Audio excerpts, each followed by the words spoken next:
Hi, everybody. Tonight, I invite you to take a gentle journey with me into the shadows of a faraway time. A time wrapped in the quiet hush of togas and marble, of whispered intrigues and sandals brushing against cobbled stone. We find ourselves in ancient Rome, not the Rome of glinting triumphs or crowded amphitheaters, but the quieter, darker corners. We'll explore a tale unlike most, one that unearths the worst punishments dealt by Roman hands, and through it, we shall gaze gently, calmly, into the hearts of men and the strange justice they believed in. This is not a tale of horror, but of reflection.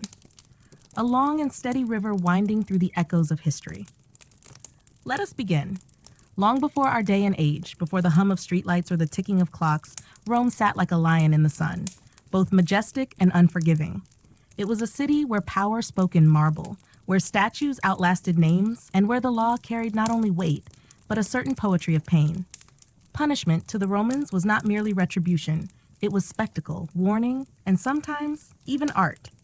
Our story begins not with a man or a crime, but with an idea. The Romans called it disciplina. This was more than obedience. It was the sacred thread that held their mighty society together. Disciplina meant that every citizen, soldier, and slave had a role to play and a line not to cross. And when that line was crossed, Rome responded, not with haste, but with chilling creativity. In the stillness of early morning, one can imagine the footsteps of a condemned man echoing down the stone corridors of the Mamertine prison, nestled beneath the Capitoline Hill. This was no ordinary prison, for it held no cells of comfort, no bars warmed by sunlight. It was a cistern-like chamber, carved into volcanic tuff, and prisoners were lowered into its depths through a hole in the ceiling. There was no door, no key, only the slow passage of time and the eventual absence of it. One of the earliest and most curious punishments we find in Rome's ancient scrolls is the poetic, the penalty of the sack. Reserved for the most reviled of criminals, parricides, those who killed their own fathers or mothers, this punishment was not meant merely to kill, but to erase the soul from memory, to cast it into chaos. The condemned would be sewn into a large leather sack alongside a monkey, a rooster, a viper, and a dog, symbols of madness, vigilance, treachery, and fury. Then the sack would be tossed into the river Tiber, its waters swallowing the lives and cries of all within. One cannot help but wonder, why the animals? What purpose did they serve? Some believe the Romans saw them as earthly avatars of divine justice, elemental forces that, when trapped together in confined space, mirrored the unnatural act of a child slaying their parent. Others think it was a ritual inversion of family itself, where once the child was born from the mother's womb, now they return into a violent womb of their own undoing. Yet in truth, the Romans rarely used poenaculae. It was symbolic, a punishment that haunted the mind more than it filled the prisons. Much of Roman justice was performative. After all, in a society so obsessed with public virtue and dignitas, what better way to teach obedience than through the theater of cruelty? As we walk slowly through the mist of centuries, our path leads us next to the legions, the backbone of Roman might. Here, punishment took on a colder tone. The army had its own codes, and among them was the dreaded practice of decimatia. From the Latin word for 10, decimation was a punishment for cowardice, desertion, or mutiny within a cohort. The soldiers would be gathered, and one in every 10 chosen, by lot, not merit, not reason, drawn from among the guilty. These chosen men would be beaten to death by their comrades, sometimes with clubs, sometimes with bare fists, while their commanding officer looked on. It was, perhaps, not the pain itself that was worst, but the randomness, the cruel roll of fate that decided who would live and who would die. For those not selected, the message was clear. The legion demanded courage, and mercy had no place within its iron discipline. But discipline was not always so grand, nor so distant. Sometimes it came in the quiet form of exile, what the Romans called relegatio. Unlike exile today, this was not just banishment, it was social death. A man relegated could not own land, could not speak before the Senate, could not write his name on any edifice of Roman life. He would live, but only as a ghost. Even poets felt the sting of such judgments. Ovid, the great weaver of myth and romance, found himself exiled to the edge of the empire, in a cold and lonely place by the Black Sea. What was his crime? He called it Carmen et Error, a poem and a mistake, Rome gave no further answer. And then there were punishments that sought not to kill the body, but to humiliate the soul. The fustuarium, or cudgeling, was one such fate. If a soldier abandoned his post or fell asleep on watch, his comrades could beat him to death in ritual fashion. The cudgels were not weapons of war, but of shame. To die by them was to be declared unworthy of a Roman name. Let us pause here, in the fading candlelight of the past. For though we've only just begun our tale, the echoes of Roman justice ring deep and long.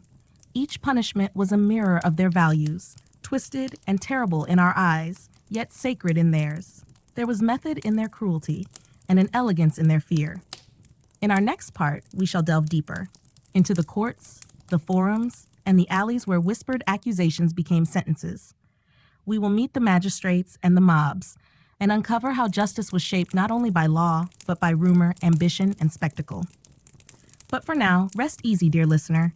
Let the ancient streets grow quiet once more. Let the Tiber flow silently through your dreams. And may you drift gently, softly, into the velvet arms of sleep. When the first light of dawn stretched across the tiled rooftops of Rome, brushing the stone faces of old statues with its golden touch, the city began to stir, not with loud cries or raucous noise, but with the whisper of sandals against stone, the rustle of togas, the murmurs of men gathering in shadowed corners of the forum. Beneath the grandeur of Rome's soaring temples and glittering palaces, the machinery of justice moved with both grace and menace. In this second part of our quiet journey, we turn our gaze to the Roman courts, not the high halls of senatorial debate, but the places where common people sought resolution, vengeance, or survival. Here, in the shadow of marble colonnades and between the archways of public squares, punishments unfolded not as spectacle alone, but as theater for the soul. The Roman legal system was as intricate as the city itself, a lattice of laws, customs, and magistrates. It was a world where reputation carried weight heavier than coin, and where the right word, spoken at the right time, might determine whether a man walked free or was bound in chains. Those who dared to break the peace, who challenged the sacred order, were not merely punished. They were woven into a living story that Rome would remember. One such tale lingers in the mind like incense in the air. It is the story of Gaius Petronius, a once celebrated arbiter of taste under Emperor Nero. He was elegant, clever, and dangerously beloved. But love in Rome, especially love from the emperor, was a double-edged dagger. When envy whispered in Nero's ear, Petronius found himself accused, not of treason, not even of theft, but of too much charm, too much influence. In Rome, even those gifts could be seen as a threat. Rather than face the grotesque public ordeal of accusation and trial, Petronius chose another path. In a quiet villa by the sea, he opened his veins and slowly, elegantly bled to death. He did so while conversing with friends, reading poetry, and dining softly, an exit not of fear but of defiance. In this, he mocked the cruelty of Roman punishment by removing its power. Rome, after all, prized the performance, and Petronius offered his own, a final act of control. But not all were afforded such grace. In the dusty markets of Trastevere, among fruit sellers and beggars, punishment came not from emperors, but from the lower courts, the quaestiones perpetui, permanent tribunals set up for crimes such as murder, corruption, or sacrilege. Trials were loud, chaotic affairs. Accusations flew like arrows, and witnesses, often bribed or coerced, spoke as much from fear as truth. Should one be found guilty, the sentence could be swift. A thief might lose his hand, a liar his tongue. Branding was common. With heated irons, the letters fur, for fur, meaning thief, could be pressed into a criminal's forehead, marking him forever. The pain passed, but the shame lingered like smoke upon the skin. For the enslaved, the law was even harsher. They were property, not persons, and their punishments reflected this brutal truth. If a slave murdered his master, Roman law demanded the execution of every slave under that roof, no matter their age, no matter their innocence. The logic was cruel, yet consistent. The household had failed to prevent the crime, and so the household must pay. One recorded case tells of a master killed in his sleep by a single slave. The Senate, adhering strictly to the law, ordered the death of over 400 slaves from that man's estate. The people of Rome protested, cried out against the injustice, but the law stood firm, as cold and immovable as the stones of the Capitol. The execution was carried out. Families were torn apart, children were thrown from cliffs or strangled with cords, and Rome, in her stern silence, approved. Yet even in such severity, there was structure. Punishments were designed to reflect the crime, not only in pain, but in message. A corrupt official might be paraded through the forum, his robes ripped, ink poured over his hands to mark the coins he had taken. A false witness could be tied to a symbolic post, forced to recant beneath the mocking eyes of the crowd. Justice was not merely served, it was displayed. There were also peculiar sentences, quiet and symbolic. Some criminals were forced to walk the length of the Via Sacra with a yoke upon their shoulders, like oxen, signifying their beastly betrayal of human dignity. Others were compelled to stand naked before the temples, holding signs that confessed their sins. These were punishments not of the body, but of the soul, meant to unmake a man from within. And then there was the punishment of damnatio memoriae, the condemnation of memory. It was rare, but devastating. Reserved for traitors, failed emperors, or disgraced officials, this decree erased a person from history. Their names were chiseled off monuments, their faces scratched from coins, their statues toppled and ground to dust. It was a kind of death more complete than execution, a death of legacy, of identity, of remembrance. To the Romans, this was the final punishment, for to be forgotten was worse than pain, worse than chains.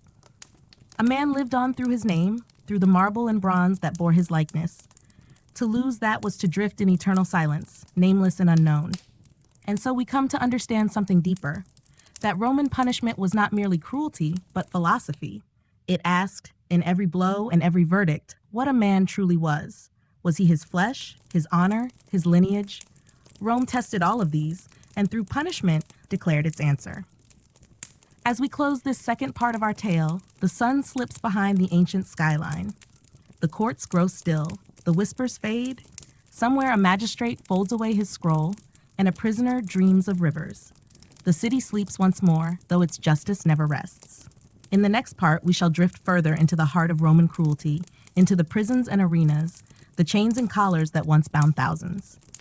But for now, may your thoughts float gently on the Tiber's breeze, and may the echoes of the past lull you into tranquil sleep. As dusk settles once more upon the eternal city, the shadows stretch long across the Forum Romanum, and the hush of evening wraps itself around the marble columns like a velvet cloak. In this third part of our tale, we drift now from the courts and tribunals to the darker recesses of Roman justice, into the prisons and the places where no sunlight entered, where the guilty, the accused, and the forgotten waited for fate to whisper their names. It is easy to imagine Rome as a city of open air and glorious ruins, of public spaces where voices rang out and laws were made visible through stone. But beneath its grandeur, hidden under the foundations of temples and civic buildings, lay a very different world. A world of cold, narrow corridors, of shackles heavy with rust, and of silence interrupted only by the faint, slow drip of water echoing in the dark. The most infamous of these places was the Tullianum, known more commonly to later ages as the Mamertine prison. Nestled just beneath the Capitoline Hill, its presence was unmarked by splendor or inscription. It was a place of transition, a gateway between trial and execution, between judgment and oblivion. Those sent here did not stay long. Their names were called not for release, but for the end. The Tullianum was not built for comfort. It consisted of two small underground chambers, one stacked atop the other like the compartments of a tomb. The upper chamber was narrow and low, where prisoners were kept under constant watch. But the lower, darker pit was where the true punishment began. A circular opening, no wider than a man's shoulders, led down into a vaulted, stone-lined chamber. Here, the air was thick and foul. There were no windows, no torches, no voices. Prisoners were lowered by rope or sometimes pushed into the darkness. There they would wait. Cicero, the famed orator, once described this place as a place of neglect, darkness, and stench. It was where Rome placed those who were too dangerous to live and too notorious to execute in silence. Here, conspirators like Lentulus and Cethegus, men who plotted against the Republic itself, met their end not by sword, but by strangulation in that silent crypt. No crowd gathered, no trumpet sounded. A single executioner entered, carrying a cord. Moments later, he left alone. What Rome did not burn or crucify, it buried beneath itself. And yet, The prisons were not only for the condemned. Debtors, political opponents, and slaves awaiting sale or punishment often languished in holding cells, surrounded by rot and despair. For many, it was not the whip or the executioner they feared, but the slow death of waiting, the erosion of body and spirit by time, disease, and hopelessness. For the enslaved, imprisonment was a prelude to further suffering. Captured in distant provinces, they were brought to Rome in iron chains, marched through the streets like cattle, and held in dark, crowded quarters until they could be sold or sentenced. The ergastula, private prison workhouses maintained by wealthy landowners, dotted the countryside. In these subterranean spaces, slaves lived under constant surveillance. They slept on stone floors, labored without pause, and were punished for the smallest acts of disobedience. The implements of their restraint, iron collars, shackles, and branding irons, were tools of both confinement and humiliation. A runaway might be forced to wear a heavy iron collar inscribed with his master's name and a threat. "I have run away. Return me to my master." Others were branded on the forehead with the letter F for fugitivus. There was no hiding from shame in Rome. Punishment lived not only in the moment, but in the body forever. Even among free citizens, imprisonment could take many forms: house arrest, exile to rural estates, or relegation to distant islands served as quieter forms of isolation. But for those Rome truly wished to make an example of, the pain had to be seen. The body had to speak the sentence. The city's architecture mirrored this philosophy. Across from the bustling marketplaces stood public scaffolds and whipping posts. The fustuarium, a ritual beating often administered by fellow soldiers to one of their own, took place not in hiding, but in view.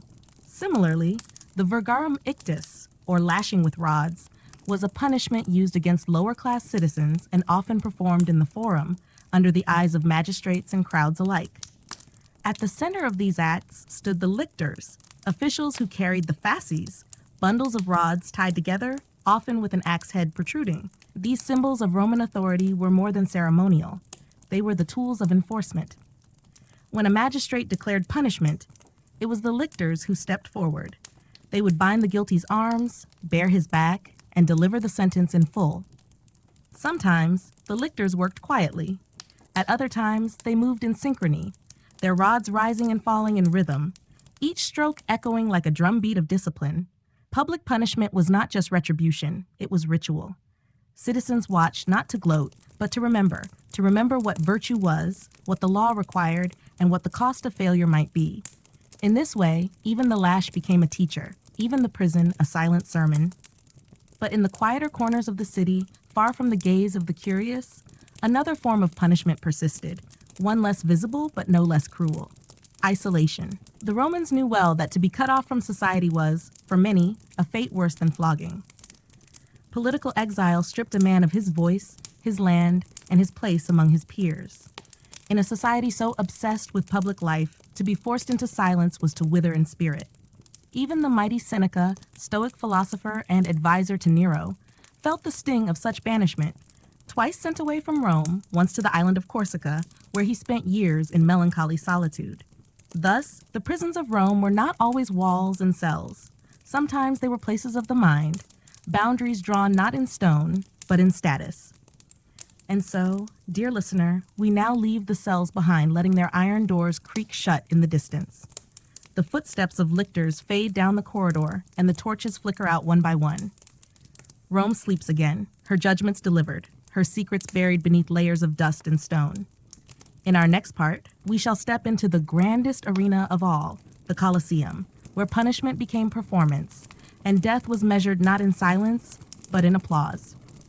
But tonight, let your breath slow, let your thoughts soften, and may the shadows of ancient stone cradle your dreams as gently as the Tiber cradles the moon. The dawn breaks over the rooftops of Rome with the gentleness of a sigh, gilding the pale stone of temples and archways in a golden hush. Yet as the sunlight stretches wider, it spills into a place where shadows never truly leave, a space where cheers once rose like thunder and silence followed like a ghost.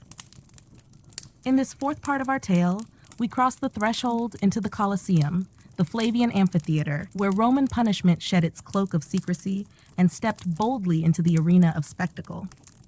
To many in the ancient world, the Colosseum was not simply a place of entertainment. It was a theater of justice, a sacred ground where the empire displayed its control over life and death. In those towering tiers of marble, tens of thousands sat, senators and slaves, matrons and soldiers, gathered not only for sport, but for a lesson that Rome was strong, that Rome was eternal, and that disobedience would meet its reckoning beneath the gaze of thousands. The games, or munera, were more than mere contests. They were offerings, acts of ritual bloodshed dedicated to the gods and to the memory of the dead. Though the gladiators are often remembered as the central actors, it was the condemned, the Naxi, who bore the brunt of the empire's theatrical cruelty. These were not trained fighters or warriors of repute, but criminals, slaves, enemies of the state. Their fates were not left to chance or skill. They were sentenced to die for an audience. The punishments delivered in the arena were crafted with both artistry and horror. There were executions by beast, damnatio ad bestias, in which the condemned were thrown unarmed into the arena to face lions, leopards, bears, or packs of hungry dogs.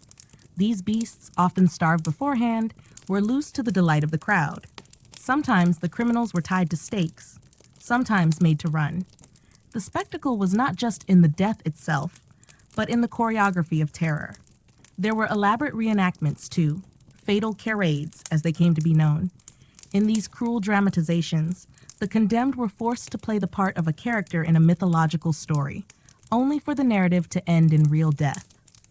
A man cast as Icarus might be hoisted high on a primitive contraption, his wings of wax melting under hidden flames, and then released to fall to his death before the crowd.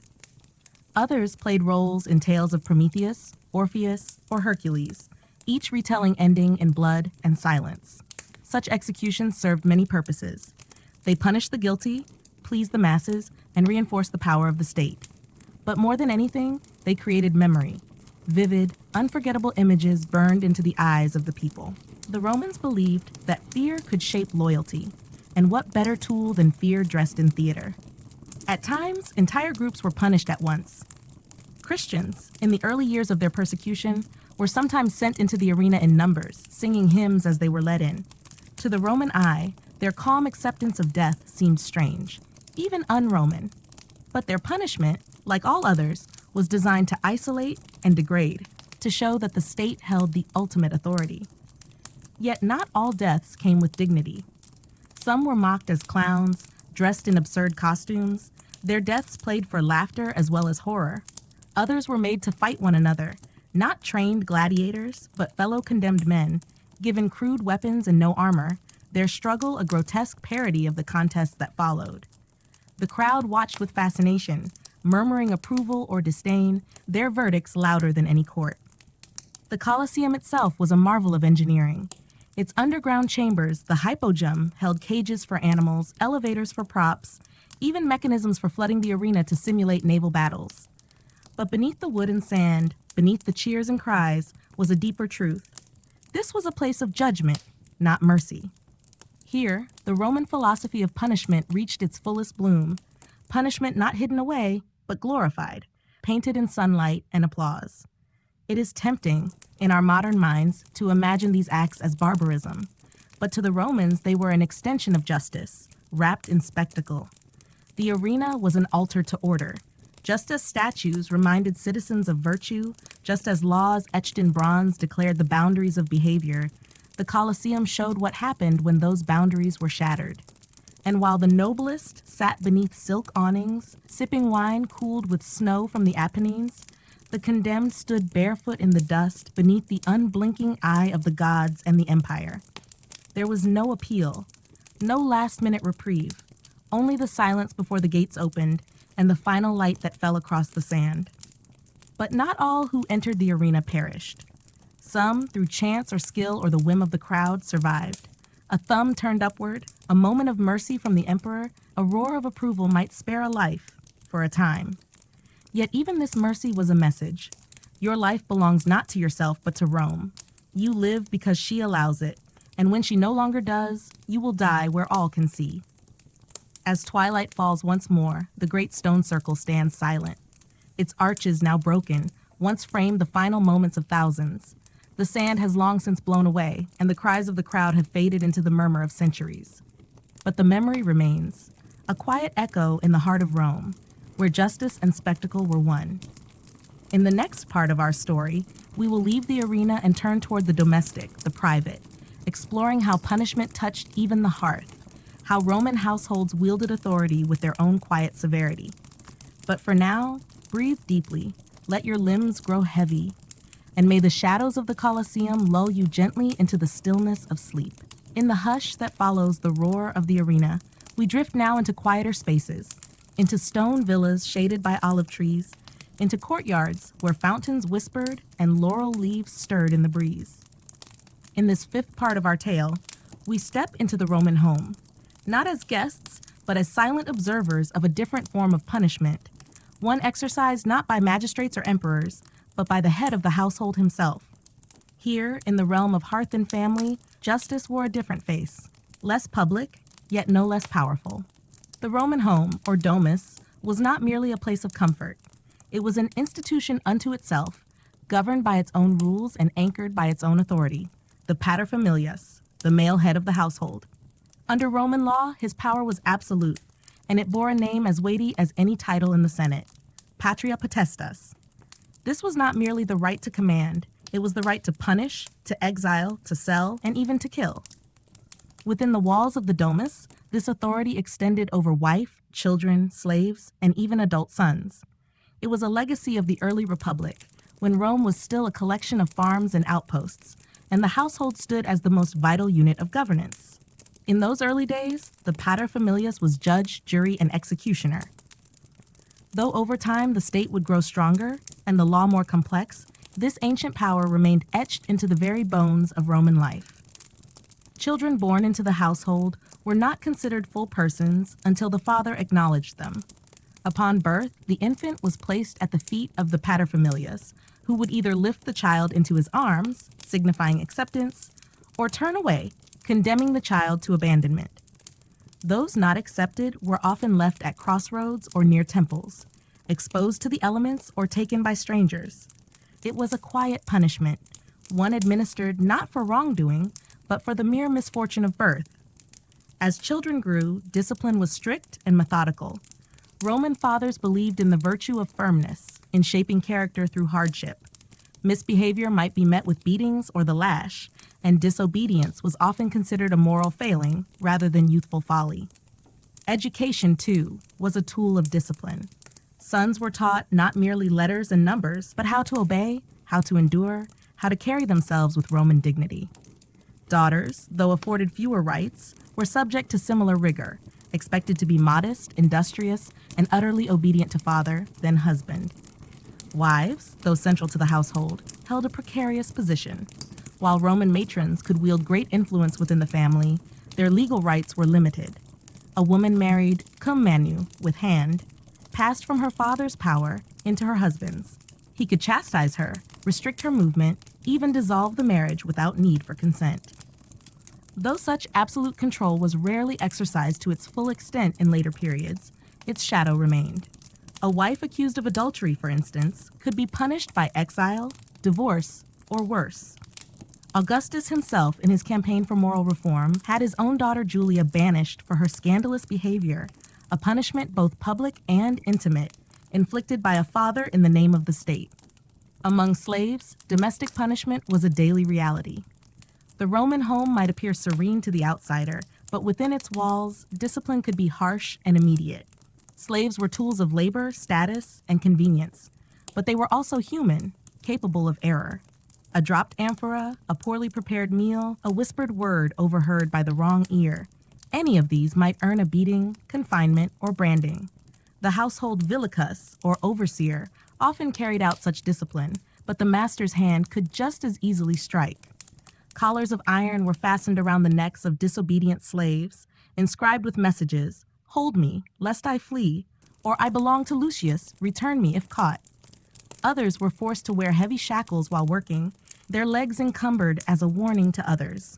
Those caught stealing might be publicly flogged in the atrium, the family and other slaves made to witness. Such punishments were less about correction and more about control, a constant reminder of where power lay. Yet not all Roman fathers wielded their authority cruelly. Letters and writings from antiquity reveal tenderness, too. A father mourning the loss of a daughter, a mother writing gentle advice to her son. The philosopher Seneca, though a stern Stoic, urged kindness and discipline, arguing that slaves were fellow humans, deserving of dignity. But even such sentiments existed within a framework that accepted punishment as necessary and obedience as paramount. One punishment that straddled the border between family and law was the practice of disinheritance. For a Roman son, to be cut off from his father's will was a fate almost as grave as death. It stripped him of identity, of future, of belonging. Disinheritance was typically accompanied by a public declaration, his name omitted, his offenses read aloud before witnesses. The son would become a man without a name, a branch severed from the family tree. Rome was a society obsessed with lineage, with memory. To be remembered well was the highest goal of a Roman life. Tombs bore inscriptions of virtue, of office, of loyalty.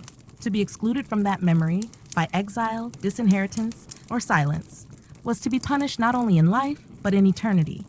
And so we begin to see that punishment in Rome was not confined to dungeons or arenas. It lived in the home, in the expectations of birth, in the silence of a father's gaze, or the absence of a name from a family stone. Justice did not always raise its voice. Sometimes it simply turned its face away. As night falls once more over tiled rooftops and whispering gardens, the household dims its lanterns. The lararium, the family shrine, glows softly in a corner, its flickering flame honoring the spirits of ancestors. The day is done. The punishments, spoken and unspoken, retreat into the walls once more.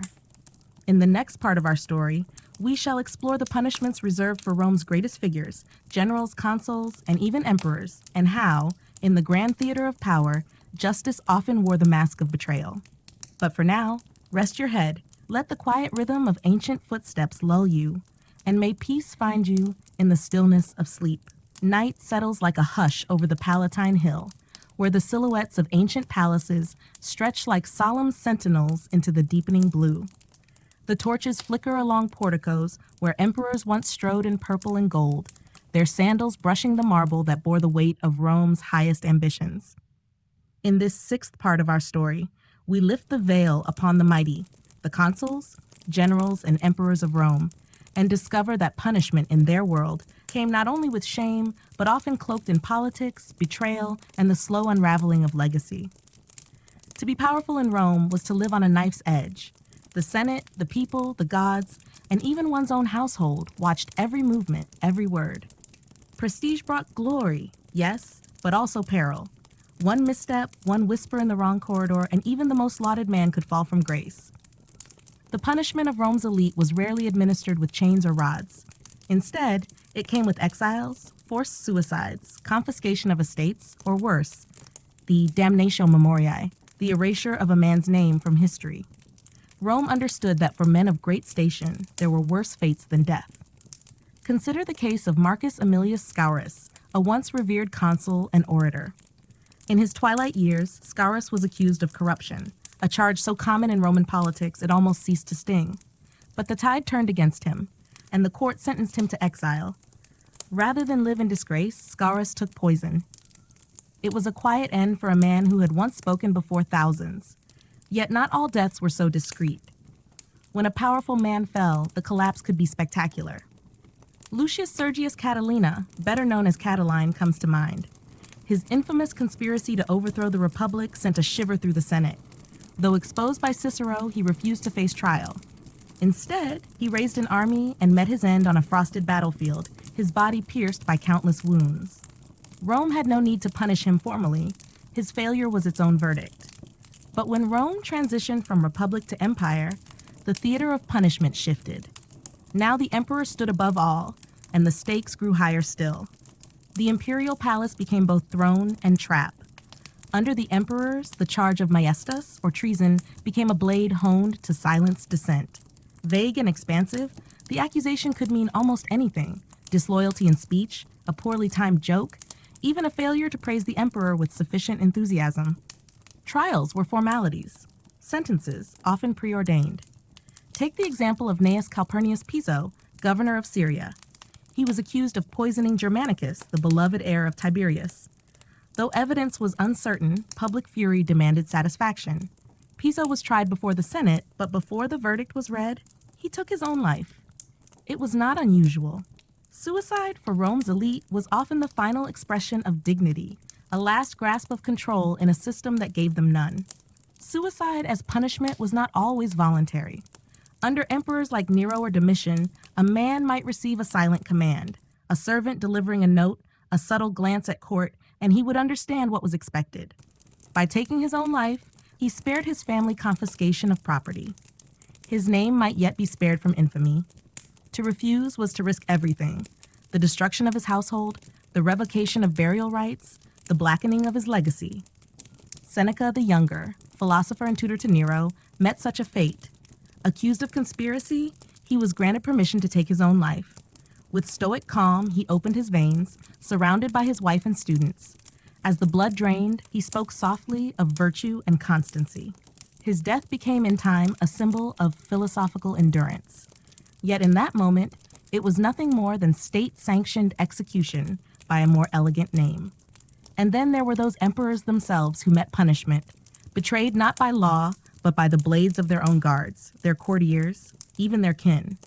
Caligula, whose excesses and cruelties turned Rome against him, was stabbed to death in a corridor beneath the theater, his blood pooling on the same stones where he once paraded in golden sandals. His body was hurriedly buried, his statues defaced. Though once divine in title, he died like a common criminal. Domitian, too, suffered a similar fate.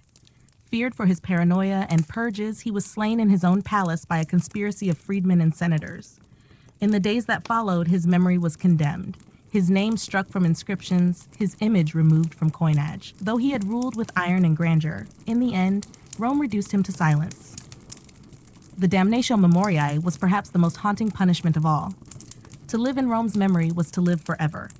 Statues were not mere decorations. They were promises of immortality.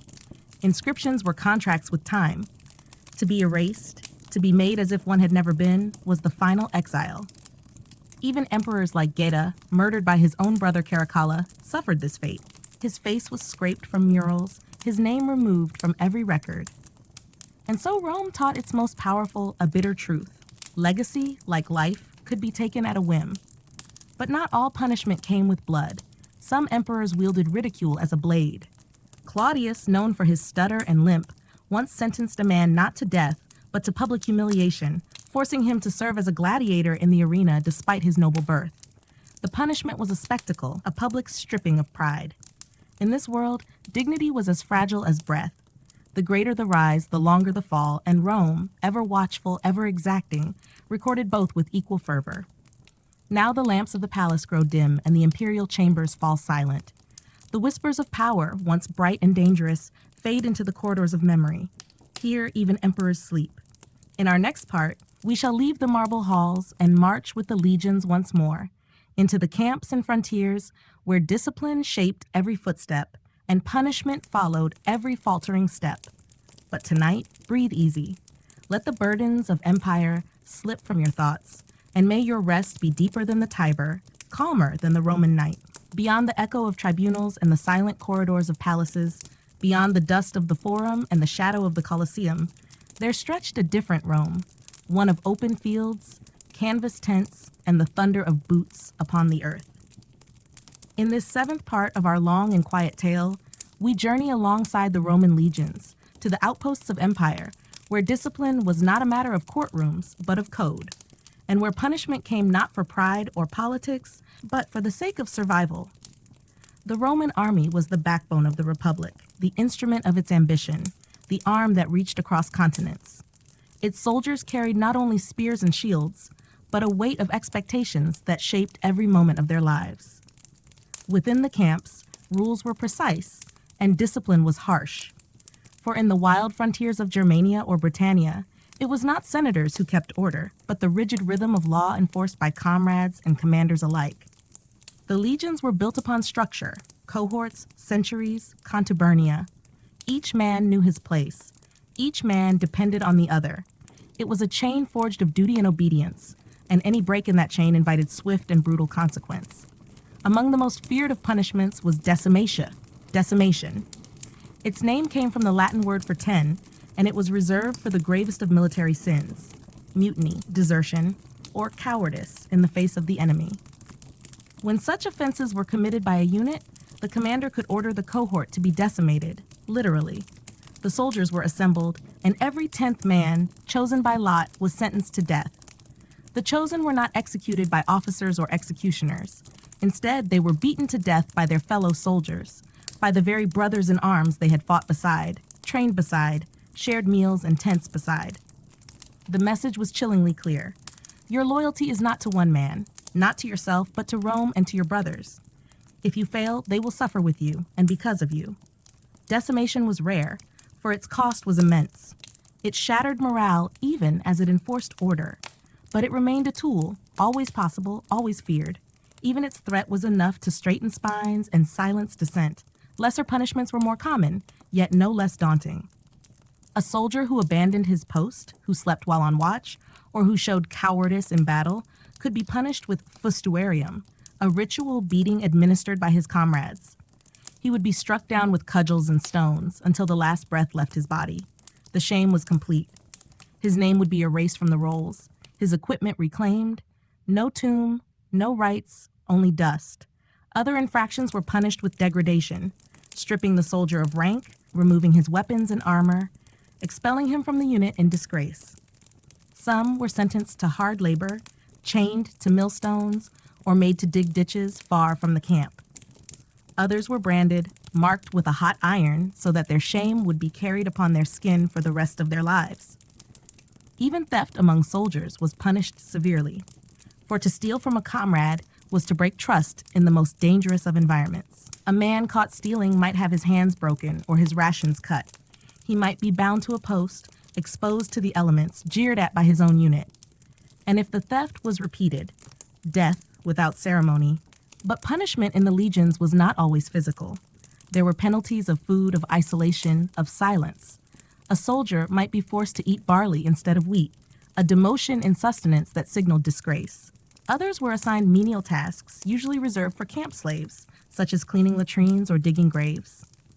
And then there was the punishment of dishonor, exclusion from formation. In a world where honor was earned step by step, to be told to stand aside, to be removed from the line, was a wound deeper than any cut. Yet amid the severity, there was purpose. The army was not cruel for cruelty's sake.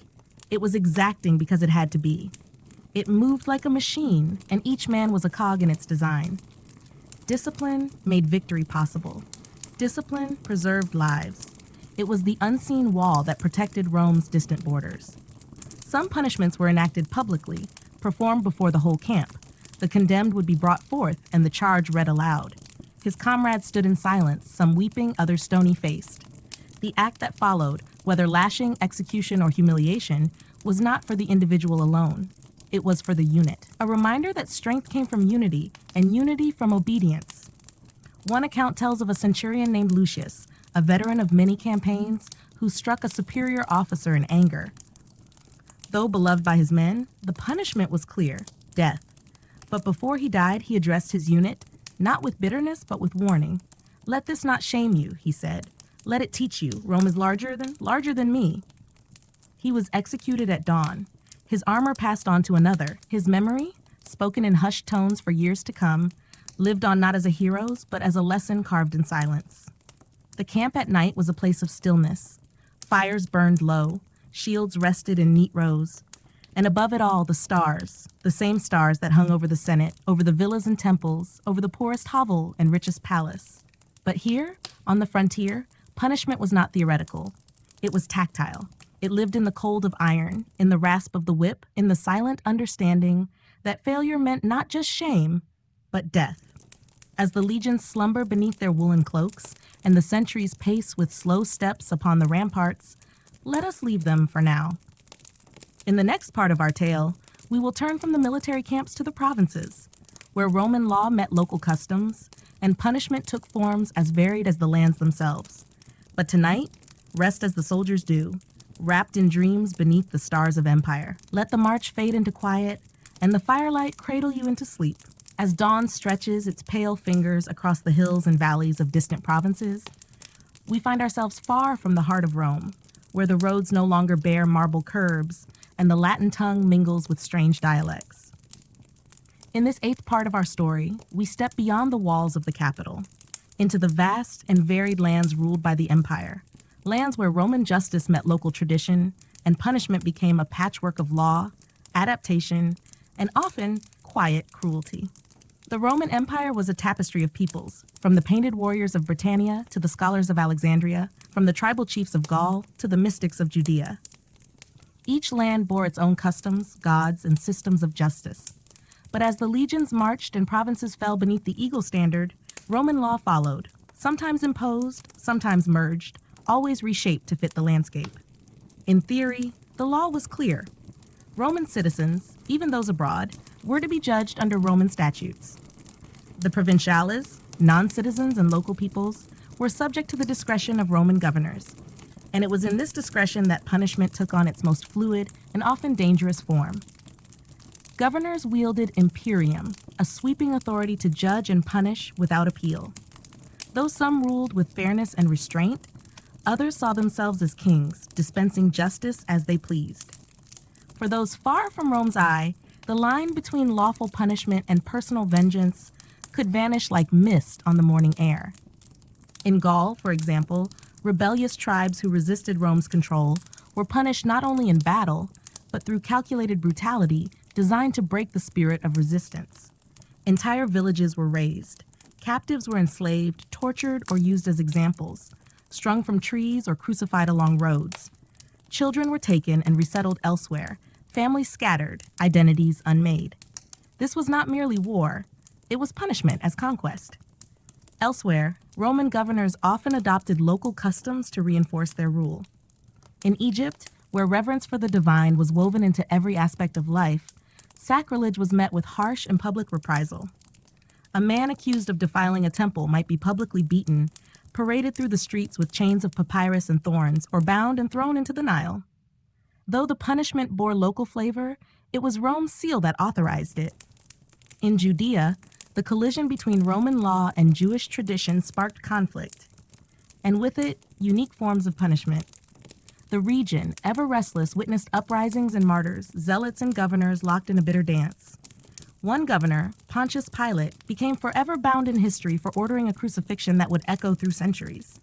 Crucifixion, a punishment reserved for slaves and rebels, was used frequently in the provinces, a tool of terror and control.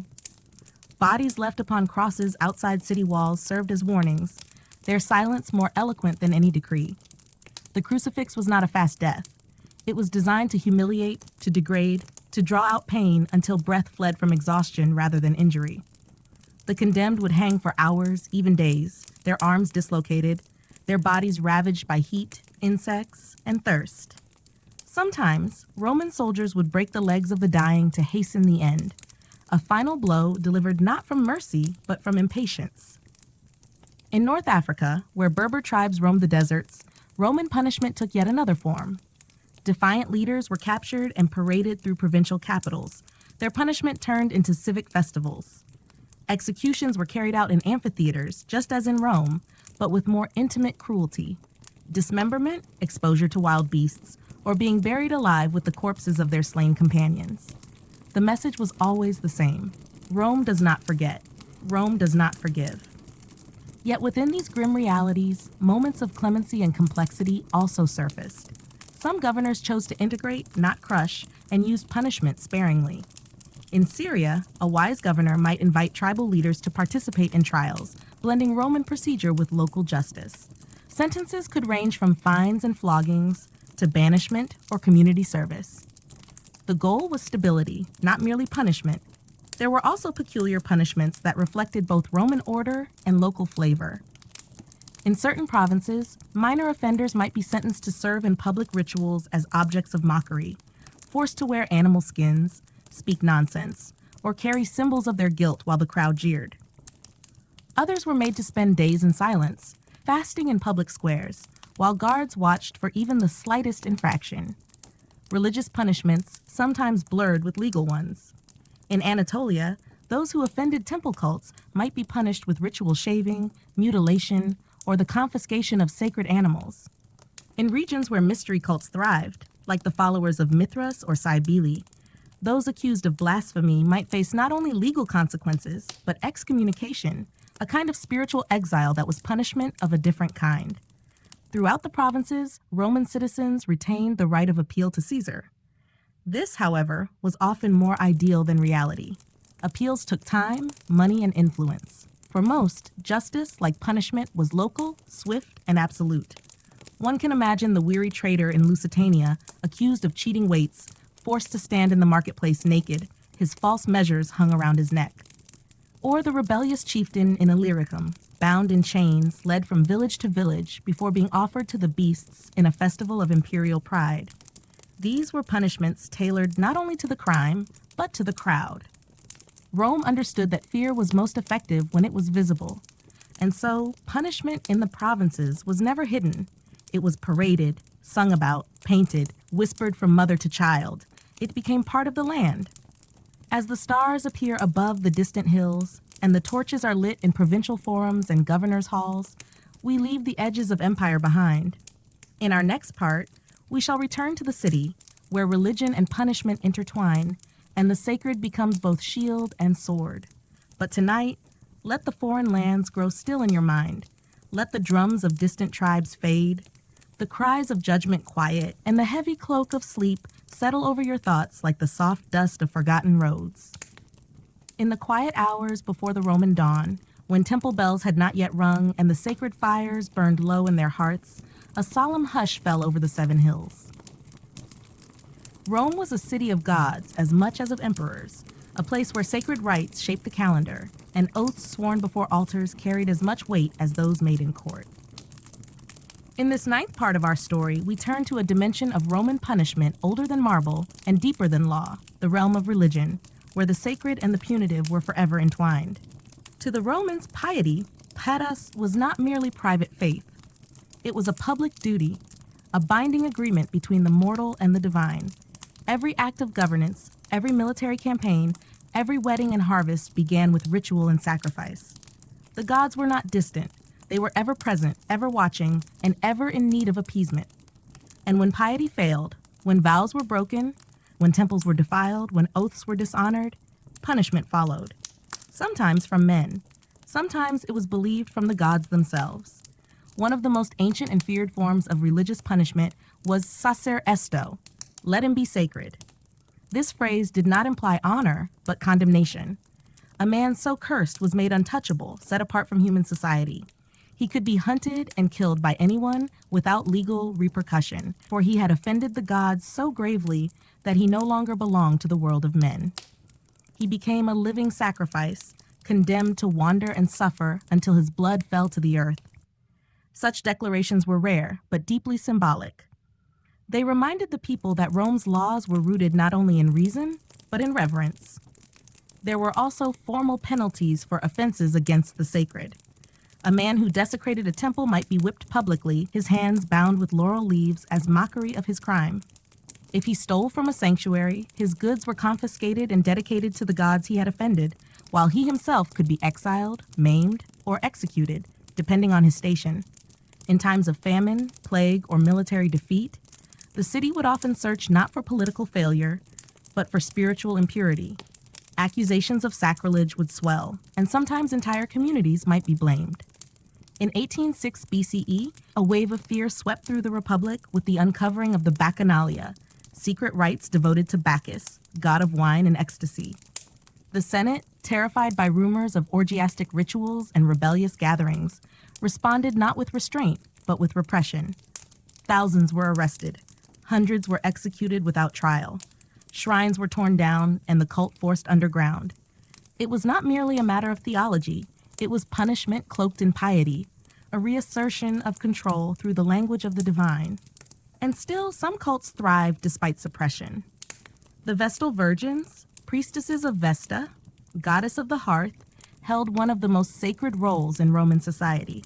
They tended the eternal flame that symbolized Rome's life itself.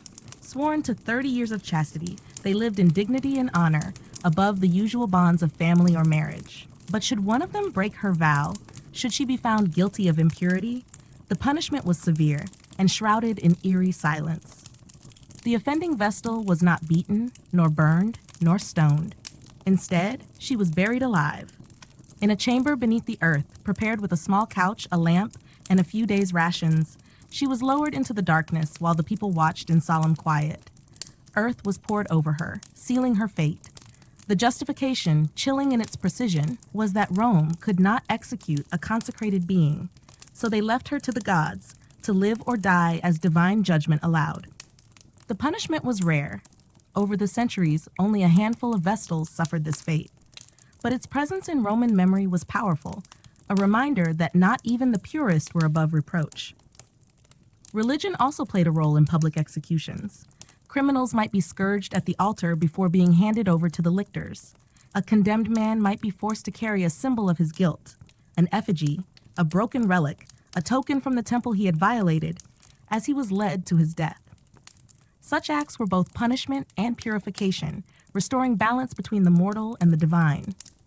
At times, entire cities faced divine wrath. In cases of extreme sacrilege or rebellion, Rome might declare a place devota, or cursed. Livy tells of cities razed to the ground, their stones scattered, their fields left fallow, their names stricken from maps and memory.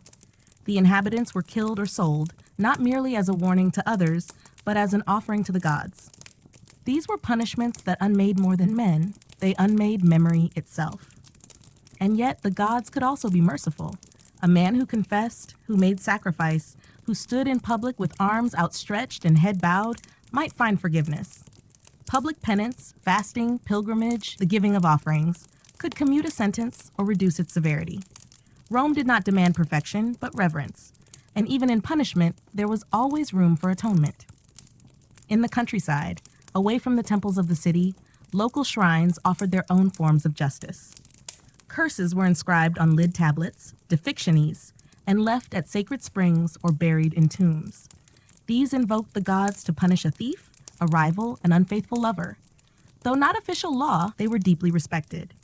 To be the target of such a curse was to carry a weight not easily removed. As night falls upon the sacred hills and the temple bells ring once again, we retreat from the realm of gods and punishment. The flames of Vesta flicker behind closed doors. The voices of augurs whisper no more. Rome sleeps beneath the protection of its household gods, hoping they are satisfied for now. In our next part, we shall peer into the crueler shadows of the Roman economy, into the punishments endured by the enslaved and the desperate, where the law was silent and suffering wore no crown. But tonight, let sacred silence lull you.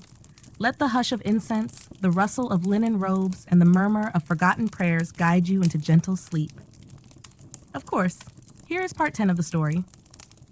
The days of Rome passed as rivers winding under bridges, each arch carrying weighty histories of glory and grief.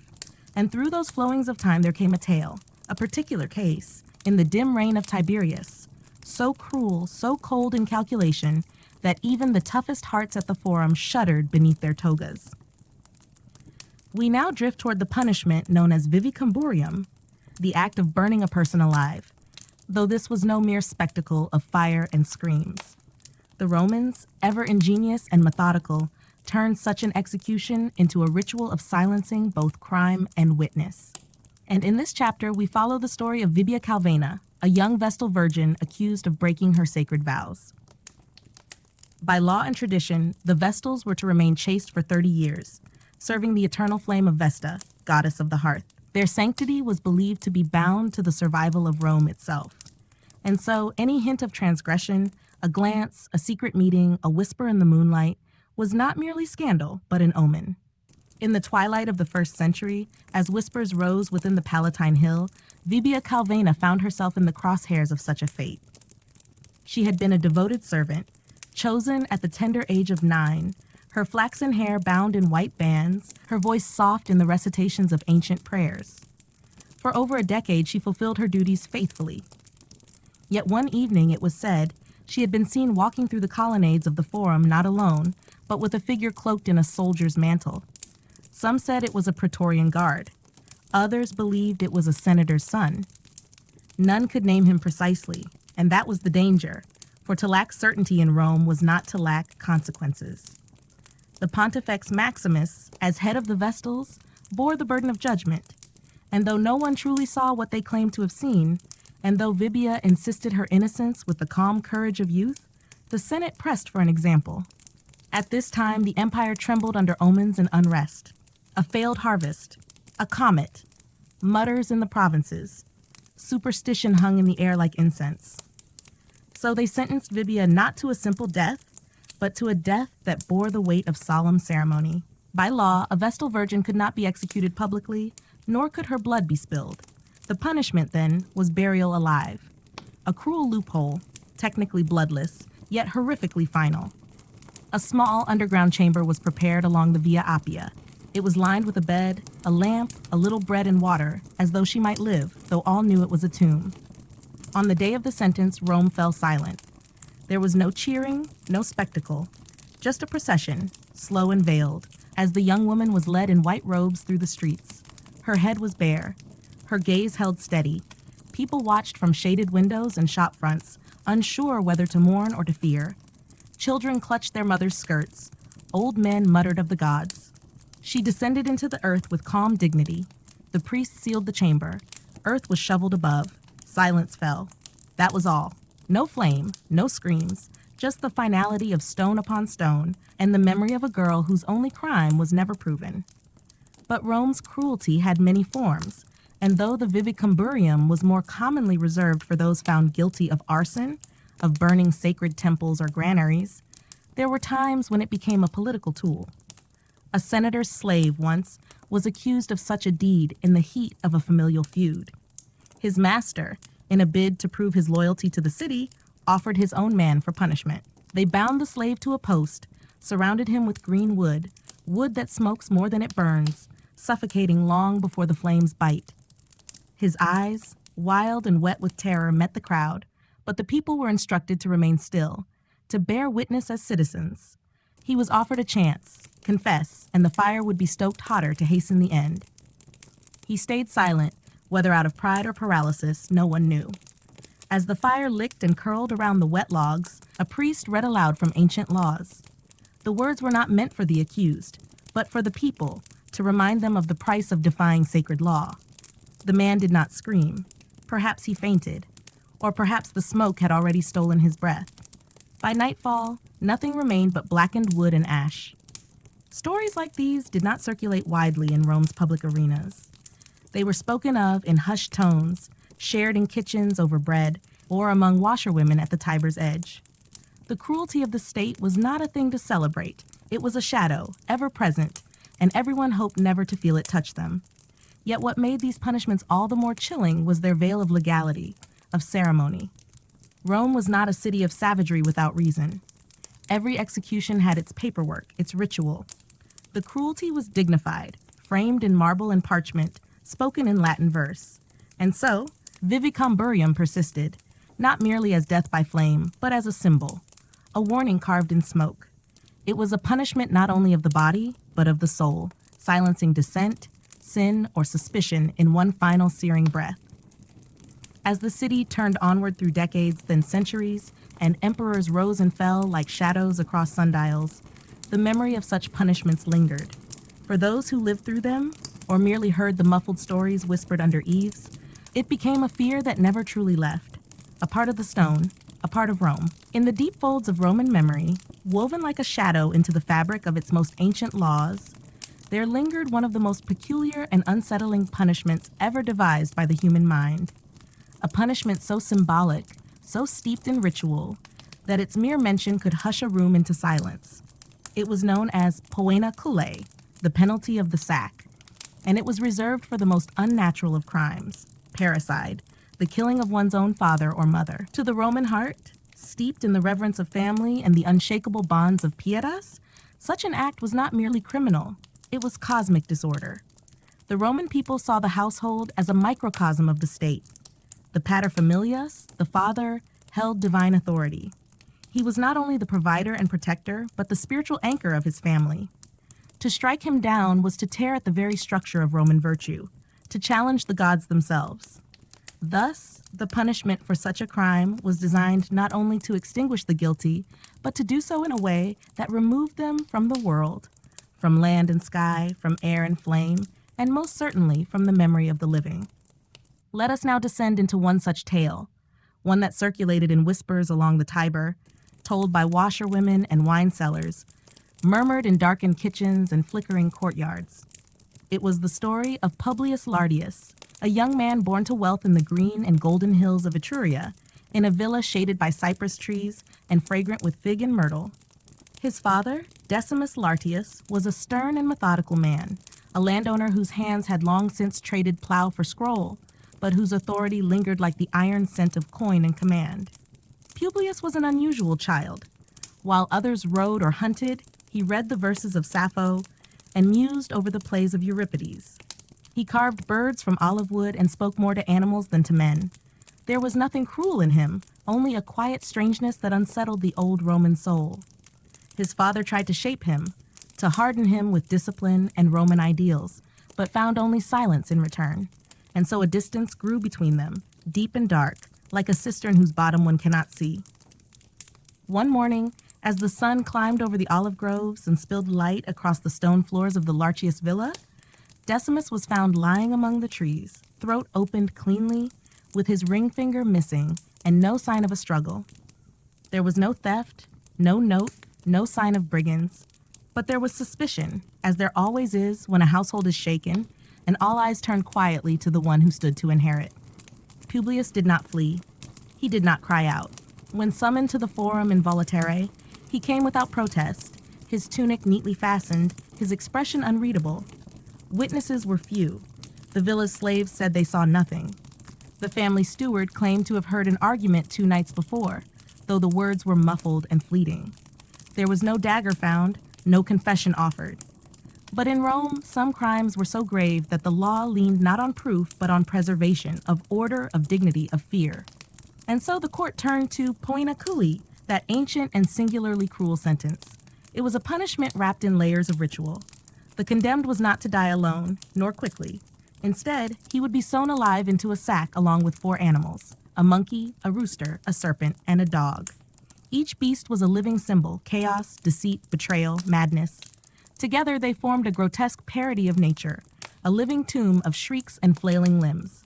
The sack, once sewn, was then hurled into water, removing the guilty from earth, air, and fire, all the sacred elements, and leaving them to drown unseen, unheard.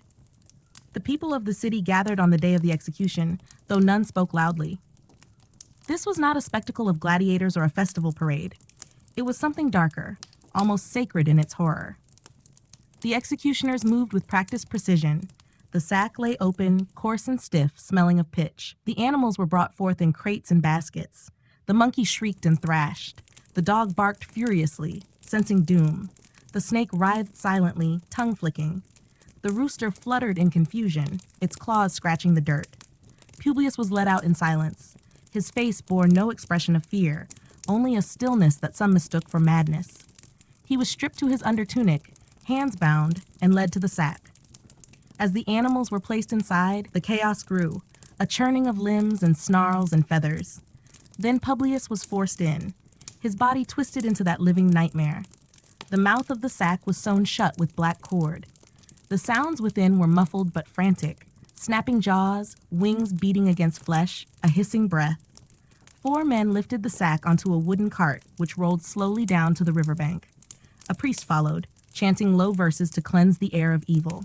The sack was heaved from the cart into the water, where it bobbed once, twice, then sank with a final swirl.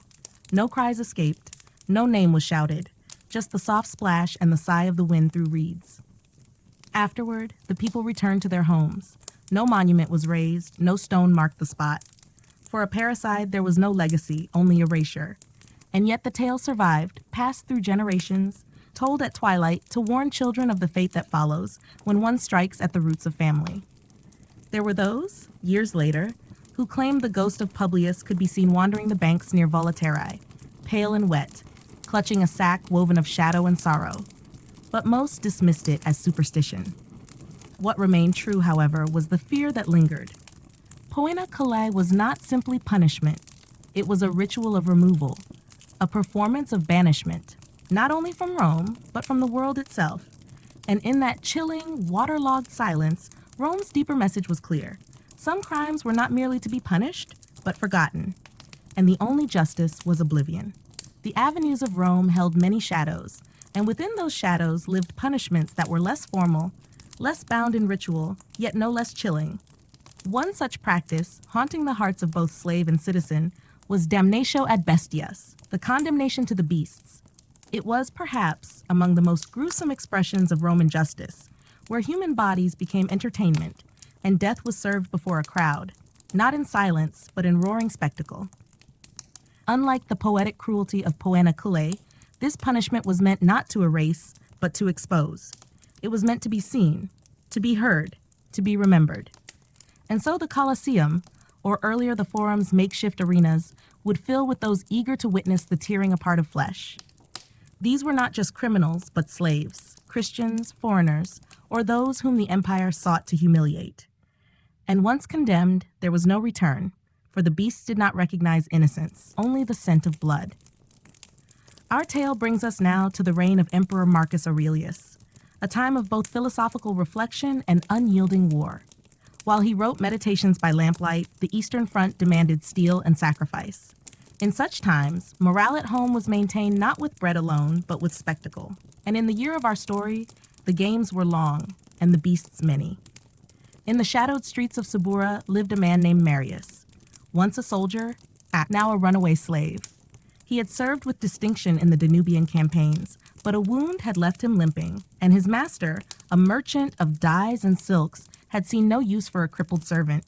So Marius fled, hiding among the alleyways, earning bread through petty work, sleeping in stables and beneath the arches of aqueducts.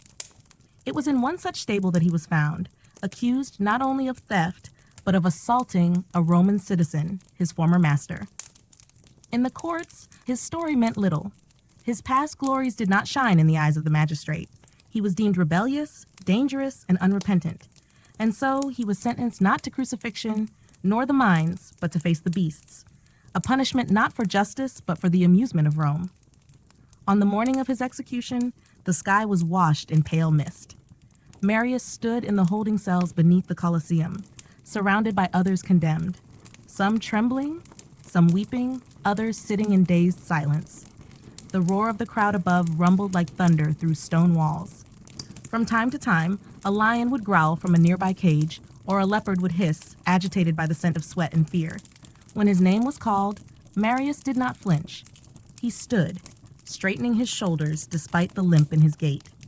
He had faced death before, under sky and sword. And though this was different, deeper in humiliation, colder in purpose, he would not crawl to meet it. He was led through the dim corridors, past torches set into the walls, until the light of the arena spilled golden and blinding before him. The gates opened, and the crowd gasped, not for him, but for the entrance of the beasts. 3 leopards, lean and muscular, released from the opposite end, pacing slowly upon the sand. Their keepers struck the earth with whips to agitate them, and the crowd began to chant, a rhythmic noise like waves against stone. Marius held no weapon. That was the design. Some condemned were given clubs, wooden sticks, even mock armor, to prolong the spectacle, but he had nothing, save for the remnants of a soldier's poise. The first leopard approached slowly, tail flicking, head low. Marius did not run. He met its gaze, still as a statue. The crowd hushed. For a moment, it seemed the beast might pause, uncertain, but the scent of blood, the heat of the sun, and the roar of voices above drove it forward. It leapt. Marius raised his arm, shielding his face, and the claws raked deep into his flesh. He fell, and the others pounced. The sand turned red. The crowd erupted. Some cheered. Others turned away, the brutality too sudden, too vivid. Children cried, though their fathers laughed. For in Rome, the line between horror and sport was thin, and the blood of the condemned was a spectacle paid in coin and convenience. When the beasts were finally called away, their muzzles stained dark. What remained of Marius was gathered not with reverence, but with tools and rags, shoveled away like refuse.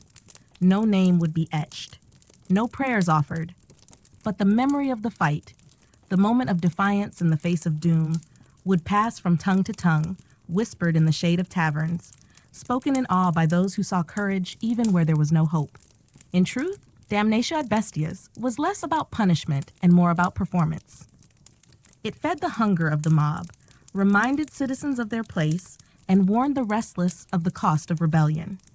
In time, it would claim thousands, men and women, elders and children, the guilty and the merely inconvenient.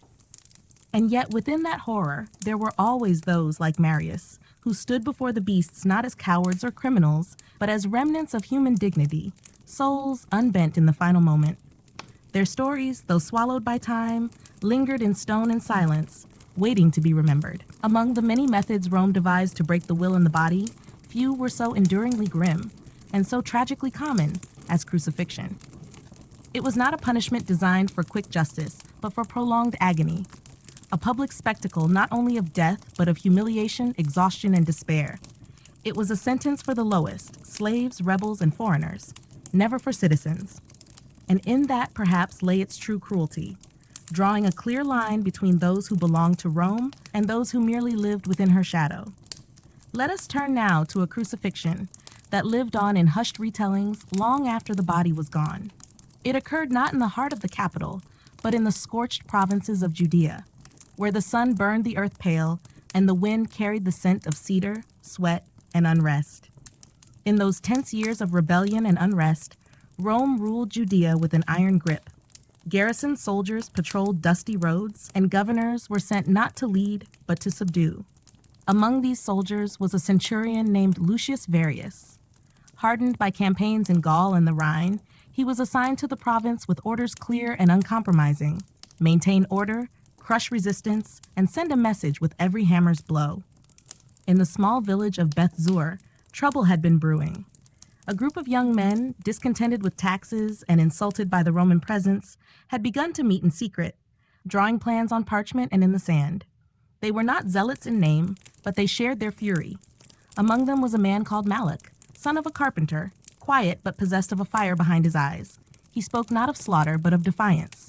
To stand, to say no, to exist beyond the empire's yoke.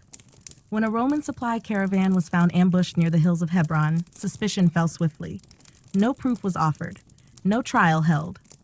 Lucius Verus simply ordered a search, and when Malak was found, his fate was already sealed. He was bound in chains and marched for days under the hot sun, flanked by soldiers who offered neither water nor words. At dawn on the third day, he was brought to the gates of Jerusalem.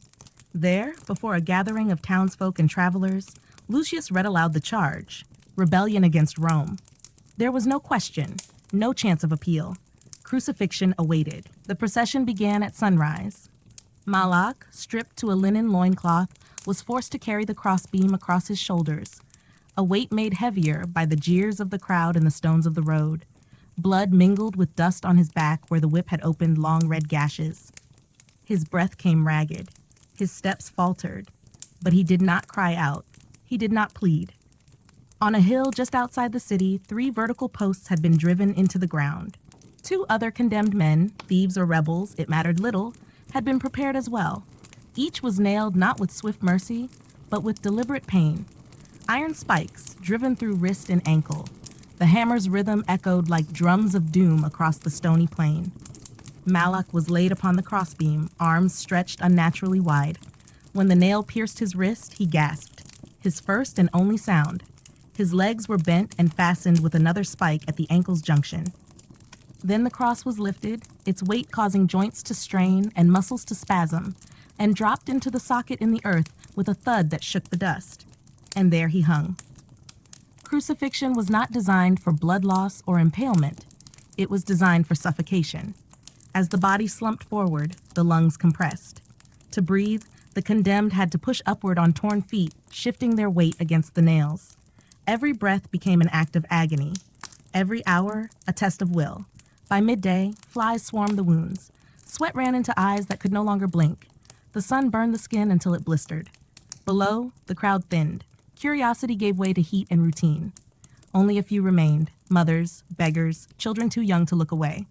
Lucius Verus watched from a shaded tent, not in cruelty, but in detachment. To him, this was duty, order, a tool of the state. He ate figs while men died.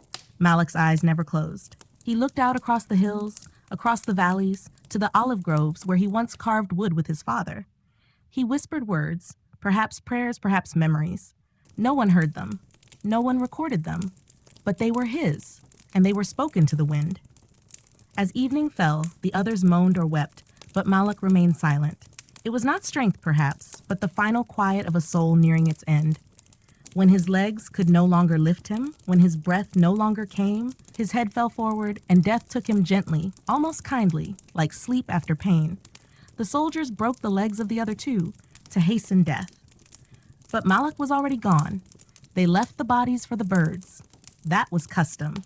A warning, stark against the sky. The bones would bleach, and the vultures would feed. And then the next rebellion would be answered the same way. And yet, in the narrow alleys and under flickering lamps, some whispered his name for years afterward. Not because he had overthrown Rome, nor because he had wielded sword or fire, but because he had endured, because he had died upright without a curse on his lips. Such was the paradox of Rome. The more it sought to silence, the more it left echoes. Crucifixion, meant to erase, sometimes inscribed. And so Malak's death became not a tale of shame, but one of quiet defiance. Not the defiance of arms, but of spirit. And it is perhaps this defiance, wordless, formless, that Rome feared most. For the body can be broken, but the soul sometimes resists even the nail. In the long twilight of the Roman Republic, before emperors adorned themselves with golden laurel and the Senate bowed beneath the weight of imperial decree, there existed a punishment older than spectacle and more intimate than sword. It was exile. Not always the exile of distant shores or foreign dust, but the exile of spirit, of name, of memory itself. Damnatio memoriae, the condemnation of memory, was among the most chilling sentences Rome could impose. For in a city obsessed with immortality through stone and story, to be forgotten was to die a second death. It was not punishment in the way of shackles or stripes. It did not tear flesh or sever limb. It was not a sentence of the body, but of legacy. Those marked by damnatio memoriae were not only executed or disgraced, they were erased. Their names were chiseled out from monuments, their likenesses struck from coins, their portraits defaced. They were unmade in the eyes of Rome, not just dead, but undone. Let us now walk alongside one such soul, a man once named Gnaeus Cornelius Lentulus, a senator of distinction in the final years of the Republic. He was a man of rhetoric and poise, a student of Cicero, and a whisperer in the corridors of power. His voice had weight, his nod could shape policy, and his villa in the hills of Tusculum was filled with scrolls, marble busts, and fine silks from Antioch. But in the shifting sands of alliances and ambition, Lentulus made a grave error. He cast his loyalty too quickly to a rising star, a general whose ambitions outpaced his caution. When the general fell from favor, accused of sedition, Lentulus's name was found in letters, in coins exchanged, in whispers too loud to be ignored. It mattered not that he pleaded ignorance. It mattered even less that no crime was proven. In Rome, association could be guilt, and guilt could be obliteration. The Senate convened beneath a leaden sky, the forum pulsing with unease. No blood would be spilled this day. No beast would be loosed. Instead, the decree was read aloud in the deep voice of the crier. Let the memory of Gnaeus Cornelius Lentulus be condemned.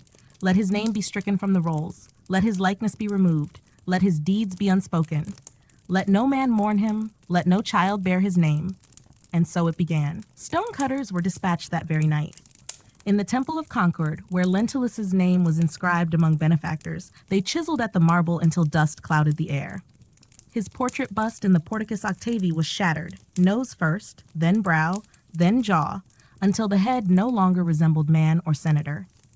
In the villa at Tusculum, soldiers seized scrolls bearing his name and cast them into the brazier, where the ink curled black and red. Slaves were forbidden to speak of him. His wife, Domitia, was told she could remarry if she renounced all mention of her husband's life. She refused. She was sent to an estate in Campania, never to return. Coins bearing his image were melted down. Mosaics were scraped until only dull patches remained. And those who had once called him friend grew suddenly silent, stepping sideways in conversation when his name might arise, offering only vague smiles or changed subjects. To speak his name aloud was to draw suspicion, and in a city where survival depended on shadows, most chose silence. Lentulus, meanwhile, was exiled to the small and wind-battered island of Pandataria, west of the mainland. No crowds watched him leave. No guards paraded him through the streets. He boarded a small vessel at dawn, escorted by 2 silent men, and was gone by the time the sun touched the rooftops. On the island, his life dwindled to the rhythm of waves and wind. There were olive trees, a cold spring, and a ruined temple long since abandoned. He kept a journal, scratched not in wax or ink but with charcoal on driftwood. He wrote not for legacy that had been stolen, but for the simple need to speak into the silence. He wrote poems to Domitia. He wrote letters to his unborn grandson, whose name he would never know. And he wrote his own name over and over on stones and sand on the bark of gnarled trees: Gnaeus, Cornelius, Lentulus. There was no audience, no reader, no purpose except this: to defy oblivion with the one power he had left: remembrance. When he died, no marker was placed. His body was buried beneath a grove of juniper, and the grave went unmarked. The wind blew through the trees, and Rome, it seemed, moved on. Yet years later, after the fall of those who had condemned him, a young senator, his nephew it was said, visited the island. He brought with him a sculptor and a blank stone. There, in secret, they carved only a single line: he remembered himself when others would not. Thus does memory persist even when forbidden. For the more Rome tried to erase, the more stories like Lentulus's echoed in corners, in nighttime recollections, in the hush of families who remembered the warmth of his voice or the sharpness of his wit. Damnatio memoriae could tear down statues. It could silence tombs, but it could never fully claim the whispers that rose like smoke from those who dared to remember. And in those whispers, in those stubborn recollections, Lentulus lived on, not in marble or scroll, but in the breath of defiance itself.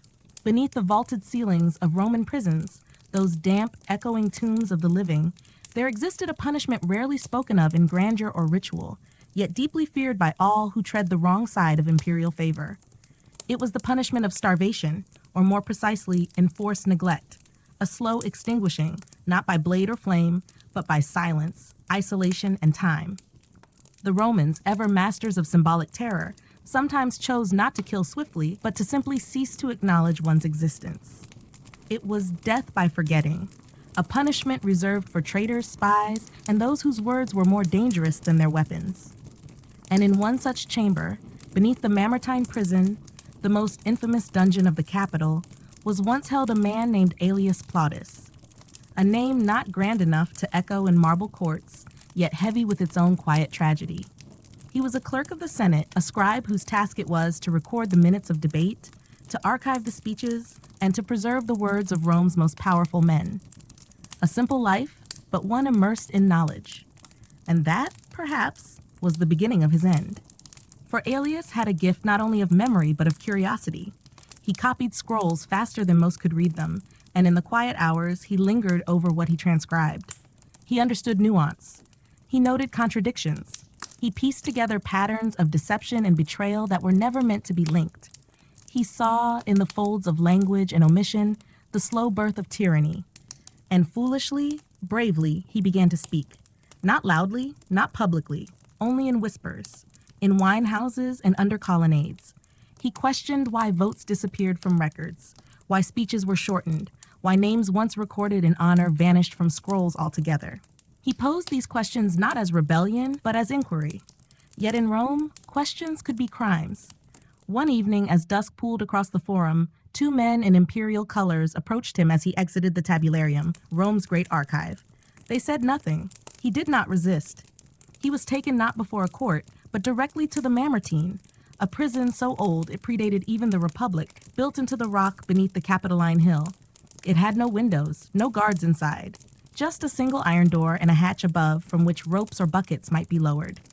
No trial was recorded, no accusation filed. He was simply made to disappear. Within that chamber, Aelius was left with nothing but stone. The floor was damp, the air thin, the ceiling low. There was no torch, no warmth, no voice to answer his own.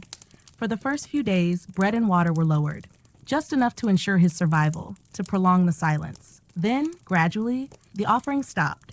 No explanation, no farewell, just absence. He scratched days into the wall with a shard of tile, counting time until the strength in his fingers gave way. He whispered verses from poets he loved, repeating lines from Virgil, from Lucretius, until the echo became a friend. But soon the hunger dulled even memory. His stomach ceased to clench. His thoughts wandered into fog. The dampness crept up his spine like a second skin. He began to dream while waking, of light, of voices, of his mother's laugh.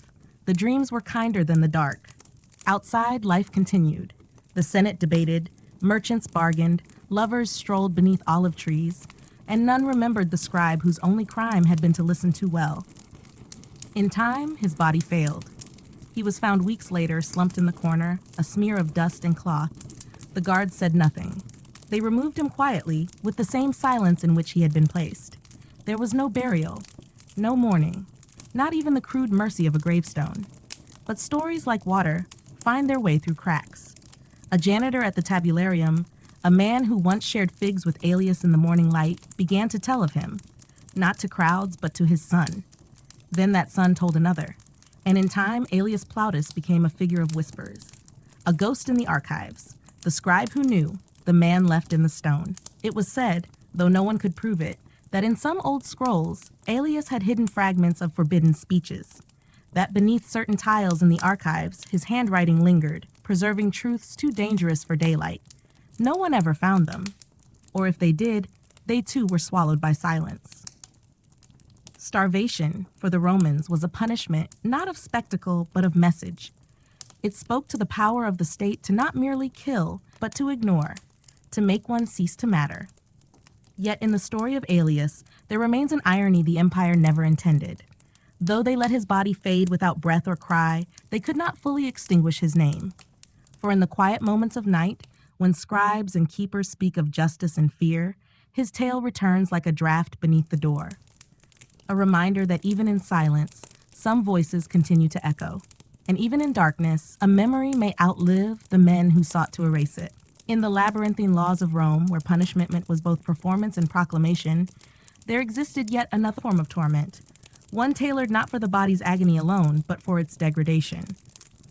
This was infamia, a sentence less overt than crucifixion, less final than the beasts, yet devastating in its reach.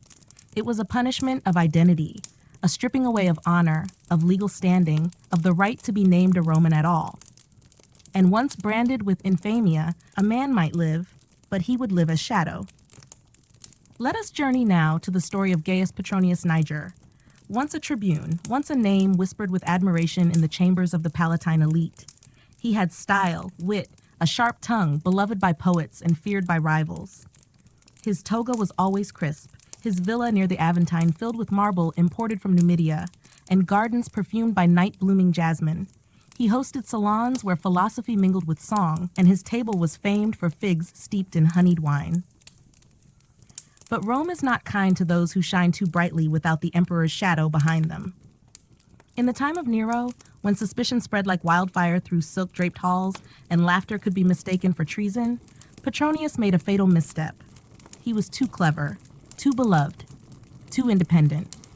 Whispers reached the emperor's ears, that Petronius mocked the court's excesses in coded verse, that he spoke of Nero's vanity with laughter too sharp, that in the privacy of his villa, he dared to read aloud tragedies that mirrored too closely the madness of the throne.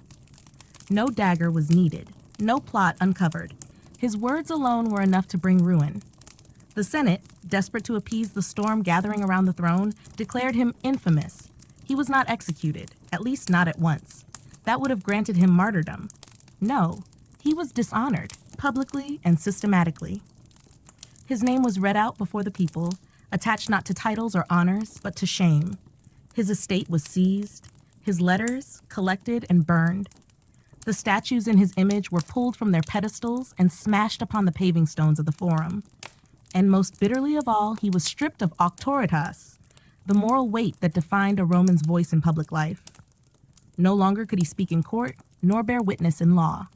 He could not inherit. He could not marry a citizen woman. His testimony was less than that of a freedman. In every eye that met his afterward, there was hesitation, as though to look too long might be to share in his ruin. Petronius did not weep. Not at first. He left Rome quietly, retreating to a seaside villa near Cumae, where the waves whispered and the garden knew not politics. But the silence there was not peace. It was absence. He could still breathe, but not speak, still write, but not sign. He existed in a twilight Rome had built for him, a place of echo where a man could remember his name but never hear it spoken. It was there, amid fading laurels and cracked columns, that he began to write once more, not with the flair of his youth, but with a slow, measured hand. He composed a final work, a satire, veiled and mournful, filled with masks and metaphors, in which emperors were children and jesters ruled with golden whips. He did not send it to Rome. He buried it in a clay urn beneath a fig tree, where the roots would curl through his thoughts in time. And then, as summer faded into the bronze haze of autumn, he called his friends, what few remained, artists and slaves, those who knew loyalty better than law. They came not to mourn, but to dine. For Petronius, in his final act, chose to leave the world as he lived in it, delicately with elegance. He reclined upon a couch in the triclinium, the sea breeze fluttering the linen curtains. The food was simple: olives, bread, a pheasant roasted with herbs. The wine, dark and sweet, was poured from a silver vessel he had once received from a consul's hand. As twilight deepened, he spoke softly, not of politics or betrayal, but of stars, of poems, of the curve of a dolphin's back leaping from foam. Then, without drama, he opened his veins. The blood came slow. The pain was not great. He smiled as the world dimmed, murmuring a line from Ovid about the fleeting beauty of things not meant to last. When his body was found the next morning, there was no note, only a single scroll upon the table, its final words unsigned. They can strip a name, but not the soul beneath it. Rome did not speak of him again. His infamy remained in the records, dry and cold. But in the years that followed, students of literature would find echoes in verses that had no author, in stories told in shadows. They would see his wit in anonymous lines, his sorrow in the rhythm of forgotten songs. For infamia, though it sought to erase, could not bind the voice that slips between laws.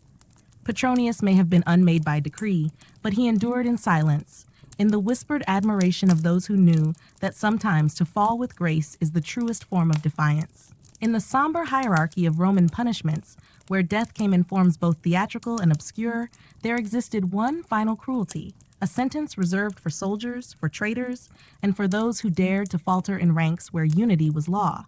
It was known as decimatio, the decimation, a punishment not of individuals, but of legions, a punishment of example, of mathematics made mortal, where 1 in every 10 was chosen to die, so that the rest might remember what it meant to obey. Decimation was rarely invoked, for it carried the weight of ancient terror. It was used when fear was needed more than discipline, when rebellion crept into camps, or when a cohort fled the battlefield. It was not judgment based on personal guilt, but on collective failure. A reminder that in Rome's eyes, the honor of the legion outweighed the life of any single man. Our story now moves to the bitter hills of Numidia, where red dust clung to the air and the sun fell like fire upon the back of every soldier. The year was distant and the emperor forgettable, but the legion, Legio 13 Gemina, was known across provinces as proud, seasoned, and untamed. They had marched across Germania, held the Danube against floods of tribes, and drank from silver goblets seized in Dacia.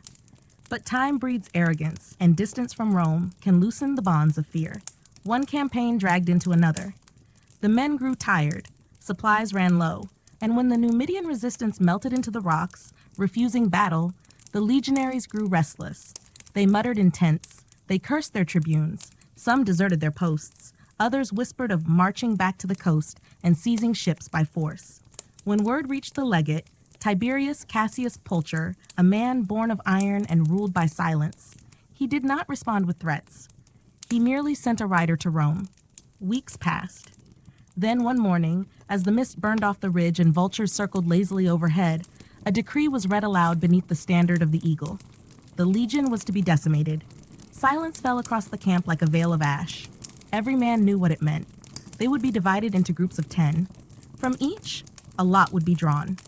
One man would die, beaten to death by his comrades with fists, stones, or wooden clubs. No blade, no spear. The blood would be personal. They were ordered to form ranks. 10 by 10 they stood, stripped of helmet and shield. Some prayed, others wept. A few, eyes wild with disbelief, tried to flee and were cut down by archers on the hill. From each decuria, the unlucky were pulled forward.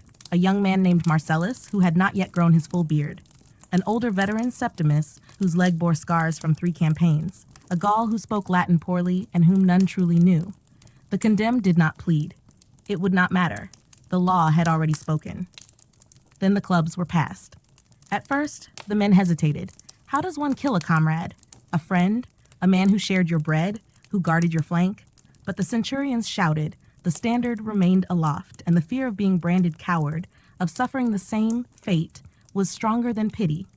The clubs rose. The sound was dull, heavy, bone against wood, screams broken by gurgled breath. Marcellus cried for his mother. Septimus only grunted once. The Gaul tried to crawl before a final blow split his skull. One by one, the bodies fell, and the dust turned dark where blood soaked the earth. When it was done, the survivors knelt beside the dead. No eulogy, no rites, only exhaustion and shame. That night, the firelight danced upon faces older by years, though only hours had passed. The men who had raised their hands to kill now stared into nothing, their fists raw, their souls hollowed. The camp was quiet. No songs were sung. No dice were cast. Rome had spoken, not with sword, but with silence. In the weeks that followed, the legion regained its discipline. None deserted again. Orders were followed with robotic precision. But the spirit of the men had changed. They marched like ghosts, carrying not only armor, but the memory of what their empire had forced them to become. The dead were buried in unmarked graves, scattered beyond the camp where wild dogs would not find them. Their names faded. No records preserved the list. Yet, in the dreams of their brothers, they endured. Faces glimpsed in firelight, voices heard on cold mornings when breath fogged the air. Decimation was used only sparingly after that. Even Rome, for all her merciless invention, understood the cost. It left scars not just on the flesh, but on the soul of the legion. And yet it lingered always, a shadow cast across discipline, a memory wrapped in dread. For what other punishment made a man raise his hand not against the enemy, but against himself? What other justice asked brothers to be executioners and then march on as if the blood did not cling to their fingers? In the end, decimation taught obedience. But it also taught Rome that the most enduring cruelty is not in death, but in survival. In the heart of Rome, where marble shone like sunlit bone and the statues of the gods gazed without blinking upon mortal affairs, there stood one of the most sacred and severe institutions of the Republic, the paterfamilias, the absolute authority of the Roman father. To defy him was to defy Rome itself. And within the bounds of this familial sovereignty existed a form of punishment older than the empire, older even than kings, a punishment that could be carried out in silence, beneath the tiled roofs of private homes, far from the spectacle of the arena or the roar of the Senate. It was called ius vitae nisici, the right of life and death. The Roman father held dominion not only over his household's goods and lands, but over the lives of his wife, his children, and even his slaves.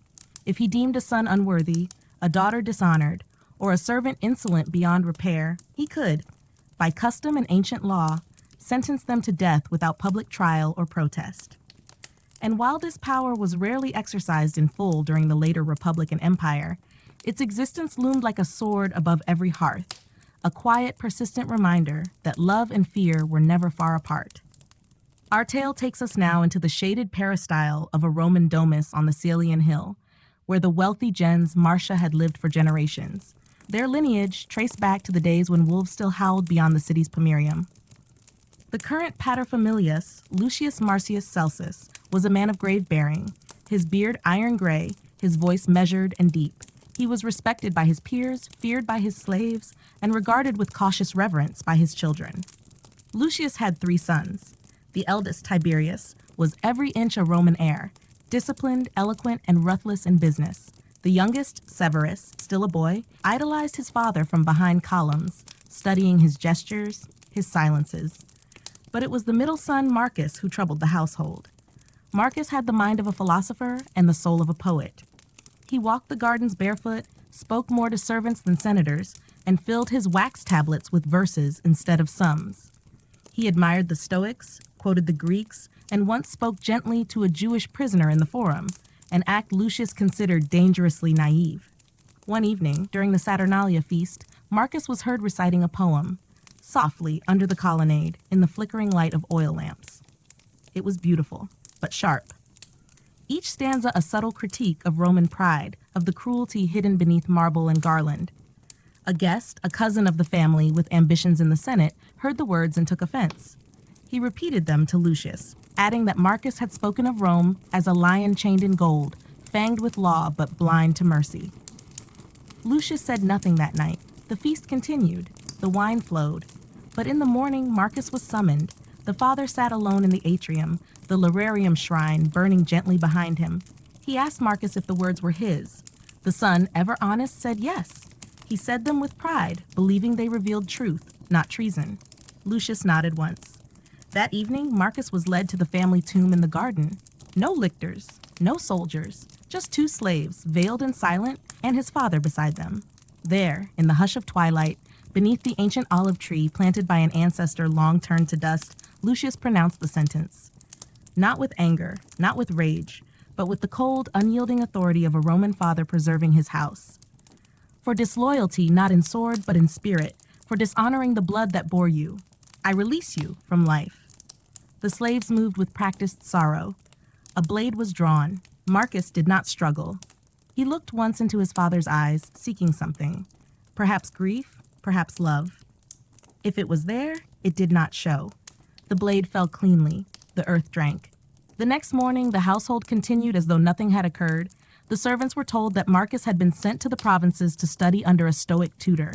His name was spoken no more. His room sealed.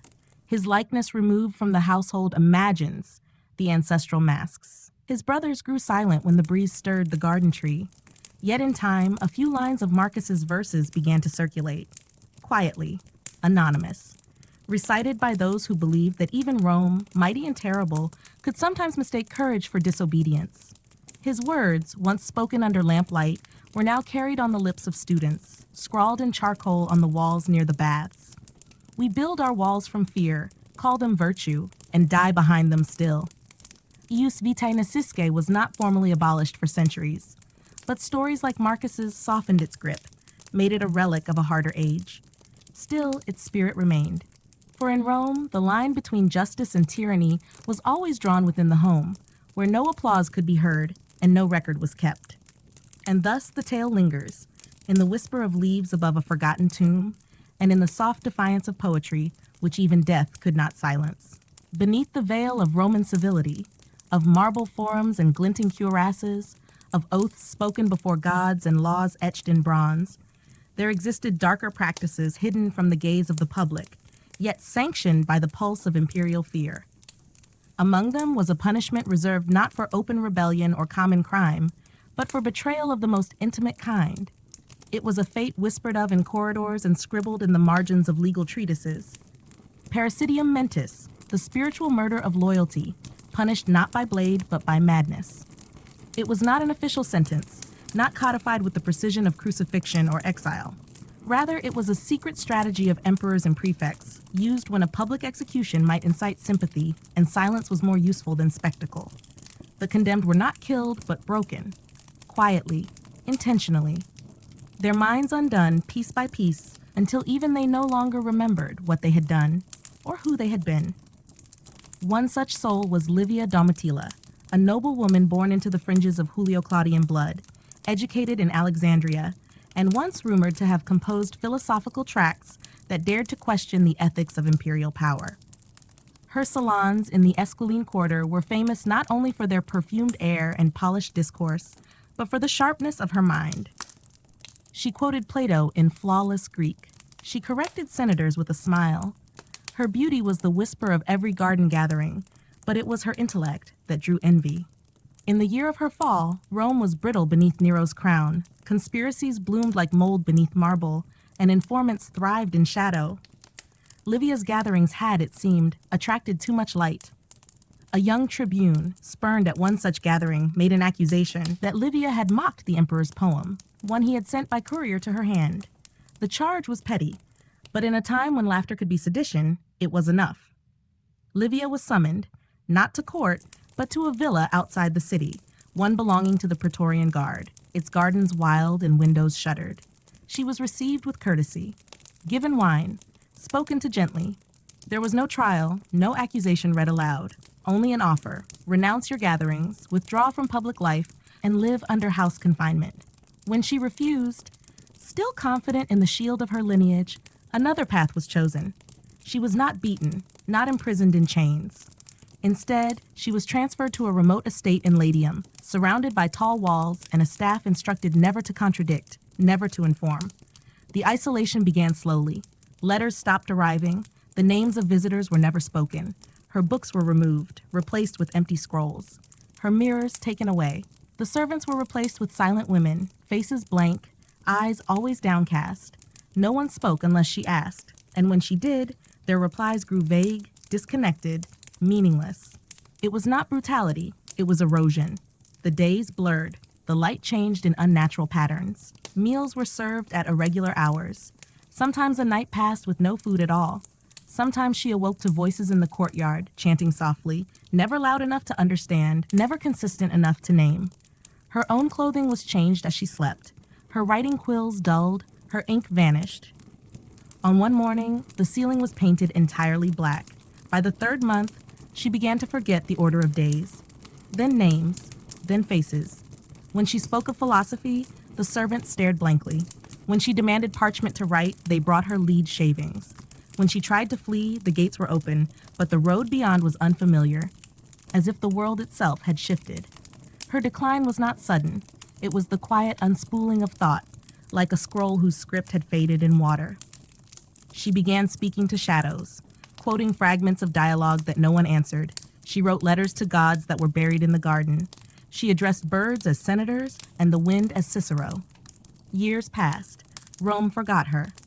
When the estate was finally sold under the Flavian dynasty, a scribe recorded her existence only briefly in a property ledger. One woman of noble birth, unsound of mind, to be relocated to a conventum of the Vestals. No mention of her name. No trace of her writings. Her home in the Esquiline was razed. A statue once thought to be in her likeness was recarved to represent Minerva. And yet, in obscure libraries, certain passages attributed to unknown authors bear her phrasing. Her cadence. Her thought. A metaphor here. A turn of phrase there. A quiet echo of a mind once brilliant, now scattered like petals on the Tiber. Parasidium mentis was never recorded as law, but it was practiced with dreadful artistry, known to those who wielded Rome's subtler weapons. It was a punishment of memory, of intellect, of the interior self. A slow death of reason, designed not to silence a voice, but to make it forget it ever wanted to speak. And so, Livia Domitilla remains not in marble or decree, but in the unanswered questions of dusty scrolls and the haunted silence that follows the laughter of courts. A ghost not of body, but of mind, broken not by sword, but by solitude. Part 20. The winter moon hung low over the 7 hills of Rome, casting silver shadows across the sleeping city. Within the depths of the Mamertine prison, beneath the Capitoline Hill where senators once gathered to govern the known world, a hush pervaded the damp corridors. This prison, dark, cruel, and unforgiving, had borne witness to the final hours of kings, rebels, and revolutionaries. And it is here that we now return. For the punishments of Rome were not always violent in spectacle. Sometimes they were quiet, slow, and unbearably cold. Among the most haunting of Rome's methods was the punishment of deliberate starvation, not the kind inflicted in the chaos of war or mismanagement, but starvation as a state-sanctioned execution, ritualistic, symbolic, and agonizing in its slow certainty. In this part of our journey, we visit a case that echoes through time with particular sorrow, the tale of Vestal Virgin Cornelia. The Vestals were the keepers of Rome's sacred flame, daughters of nobility selected in childhood to serve 30 years in celibacy, guarding the eternal fire of Vesta, and by it, the fate of the empire itself. To break their vow was not merely a personal sin. It was treason against the gods, a crack in the divine armor that protected Rome. Cornelia, accused of breaking her sacred vows, was tried by the Pontifex Maximus, the high priest of Rome. Though history remains silent on the details of her supposed lover, no name was ever recorded. Many believe it was a political fabrication. Cornelia, perhaps too outspoken, too independent, or simply caught in the crosshairs of religious fervor and political intrigue. The punishment for a Vestal Virgin found guilty of unchastity was chilling in its formality and cruelty. Roman law forbade the spilling of a Vestal's blood, so a more humane execution was devised. The condemned would be led, veiled and silent, through the forum in a grim procession. The people of Rome would line the streets, not in riotous judgment, but in mournful reverence, for to see a Vestal punished was to feel the tremors of divine displeasure. Cornelia's final journey took her to the Campus Celeratus, the field of the accursed, just outside the Servian wall. There, a subterranean chamber had been prepared. It was narrow and lightless, stocked only with a single oil lamp, a couch, a small loaf of bread, and a flask of water and milk. Enough, they claimed, to absolve the state of murder. She would not be slain, but left to fade into shadow. As she descended the steps, Cornelia spoke no final plea. The entrance was sealed with earth and stone, and Rome turned away, believing the gods had been satisfied. But time would remember her, not for shame, but for the cruel theater that claimed her life. It is in such tales that we begin to sense the paradox of Roman justice. The same civilization that built aqueducts, codified laws, and held debates in marble halls also buried a girl alive for an alleged trespass against chastity. The same state that banned bloodshed in religious executions permitted slow death under the illusion of righteousness. Other examples of starvation as punishment arose not just in the realm of religious discipline, but in political revenge. In the wake of failed conspiracies and betrayed emperors, enemies of the state were sometimes confined in secret, their existence erased from public record. No trial, no spectacle, simply taken into the silence of a cell, forgotten until their bones became part of the mortar. Under the reign of Emperor Domitian, whose paranoia turned Rome into a city of whispers, such silent deaths became more common. He famously wielded a brutal network of informants and spies, and his justice was swift and final. A senator whose loyalty wavered or who spoke with too much candor might be summoned for a private audience and never return. Domitian, it is said, preferred silence over spectacle. A body on the rostra was loud. A missing name on a senatorial list? That was power. In one of the more chilling instances, a minor noble named Lucius Septimius, once a friend to the imperial household, was accused of participating in a failed plot to dethrone Domitian. Though no trial records survive, fragments from Suetonius suggest that Lucius was placed in an underground vault near the old aqueducts. Weeks passed before his absence drew rumors. Some said he'd fled.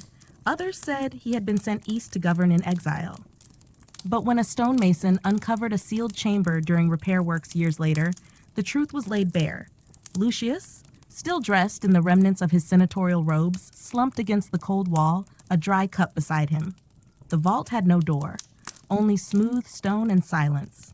Even emperors themselves, when fortune turned, were not spared such ignominy. The memory of Nero's downfall serves as an echo. Hunted and humiliated, he fled Rome, hiding in a country villa. Though he took his own life in the end, the image of an emperor reduced to starvation, surrounded by loyal freedmen too frightened to act, lingers with somber weight. Starvation was not merely a method of execution. It was a message, a cruel reminder of power's reach. It left no blood for the crowd to cheer, no remains for family to bury. It was the punishment of disappearance, and in Rome, that was often the most feared fate of all. And yet, within this darkness, there were moments of unexpected dignity. In letters and whispered poems, some left behind words, scratched into walls, hidden in hymns, passed by hand to loyal servants.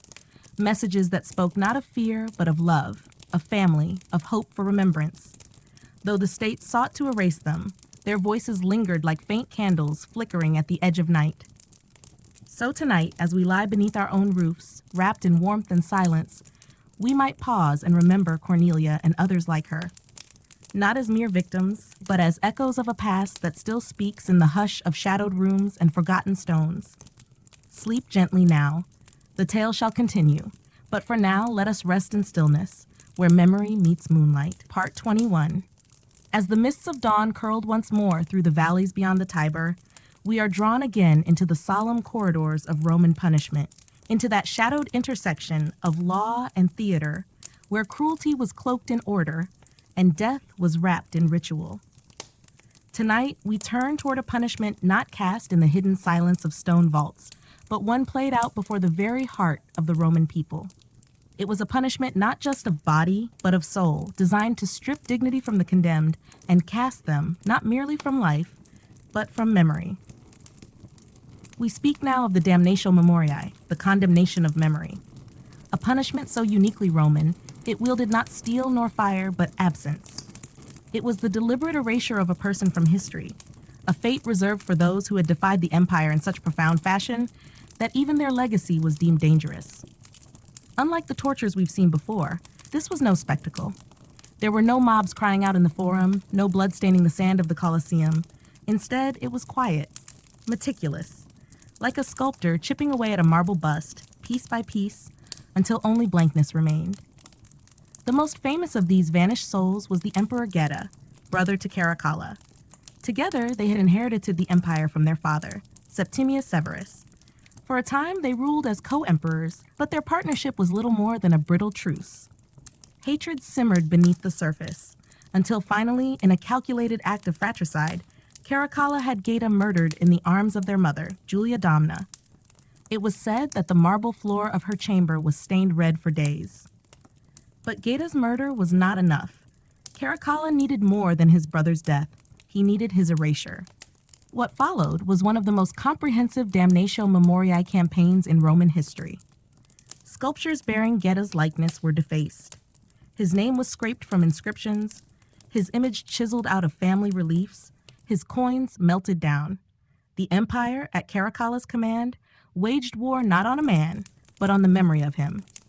In every town square, stonemasons were summoned to strike out Geta's name with hammer and chisel.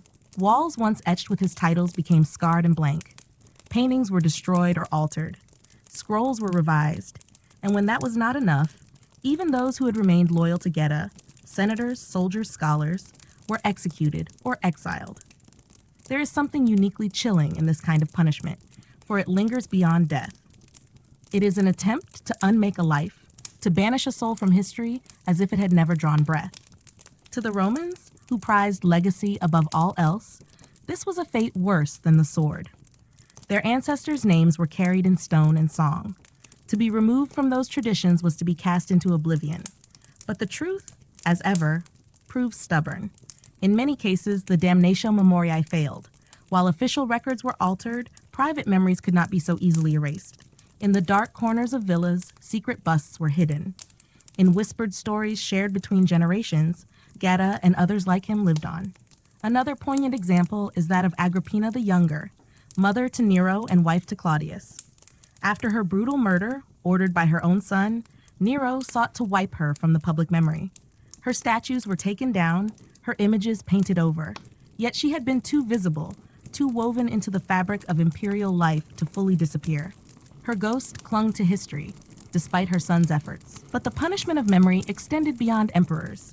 Even senators, generals, and philosophers found themselves subjected to this quiet annihilation.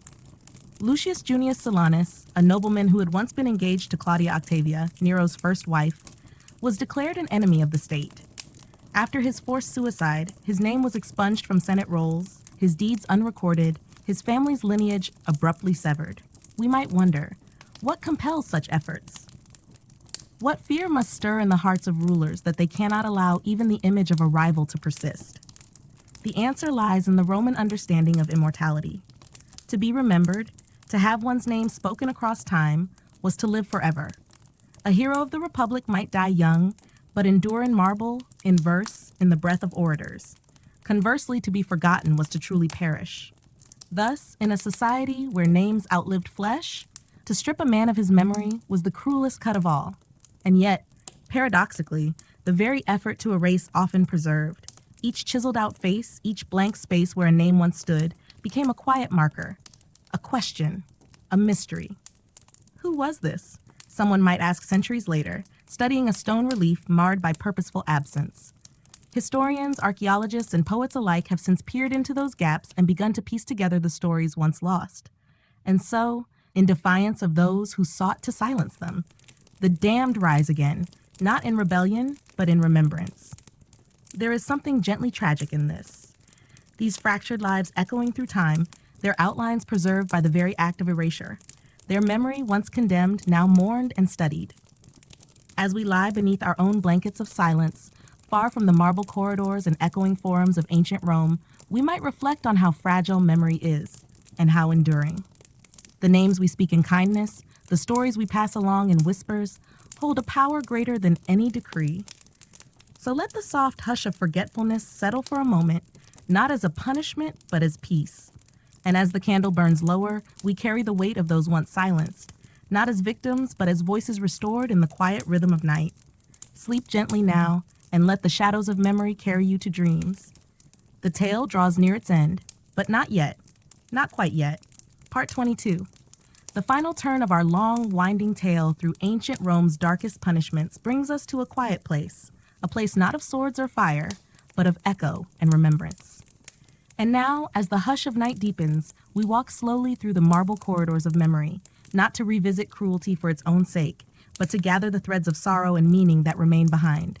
For punishment in Rome was never simply pain. It was performance, it was permanence, and it was deeply, unshakably human. Across 21 parts, we have passed through the fire-wreathed arenas and the cold chambers beneath the Capitoline. We have stood before emperors both just and mad, and we have watched the condemned face their final hour with eyes wide open, or bound and trembling.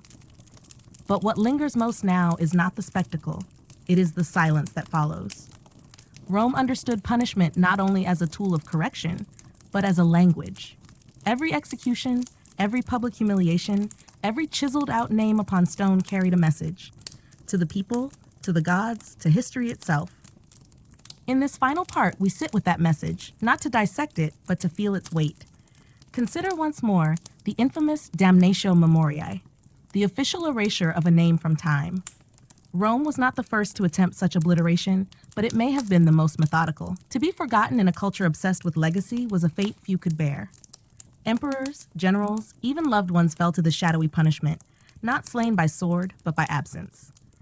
Their statues were not broken, only smoothed, their names not scratched out violently, but polished away by careful practiced hands. And yet, their absence became presence. In the gaps they left behind, on crumbling inscriptions, on altered frescoes, in the hushed lines of historical records, their stories endured, as though the very attempt to erase them planted deeper seeds in the soil of time. Memory, it seems, does not yield so easily. Then there were those punished not by deletion, but by display. The tunica molesta, the burning tunic soaked in pitch, was designed to terrify as much as to kill. A punishment meted out to arsonists, rebels, and Christians, it was fire turned into theater. And yet, even in those blinding flames, witnesses spoke of men and women who sang psalms, who stood straight, who forgave aloud. The state burned their bodies, but not their resolve. The Colosseum, too, echoes still. That great ring of stone, once alive with cheers and screams, now sits in solemn silence. Beneath its arches walked criminals and innocents alike, condemned to die not for their crimes, but for their utility in entertaining the masses. Some were torn by beasts. Others were forced to fight. Yet in those final moments, they too became symbols of defiance, of sacrifice, of the terrible price of Rome's hunger for power. Even beyond Rome's center, in the provinces, punishment stretched its limbs. Rebels in Britannia, deserters in Gaul, pirates along the Aegean, all met Roman judgment in forms tailored for display. Crucifixion along the roads, branding with hot irons, mutilation. And yet, from these scattered corners, stories returned, not just of pain, but of resistance, of martyrs whose names would one day outshine their judges. The paradox of Rome was this: in attempting to control memory, it magnified it. In seeking to define shame, it inadvertently defined courage. And in punishing bodies, it revealed the soul. We have spoken of Cornelia, buried beneath the earth for a vow she may never have broken, of Geta, whose name was struck from every monument yet could not be extinguished, of countless slaves and citizens alike who were lashed, branded, starved, or drowned, not merely for law, but for spectacle. And still, they endure. Their shadows walk with us. Tonight, as we close the book, we do not do so with a sense of despair. Rather, we close it gently, as one would place a candle at the feet of an old monument, solemn but grateful. For in knowing the worst that Rome could mete out, we better understand the strange strength of those who endured it.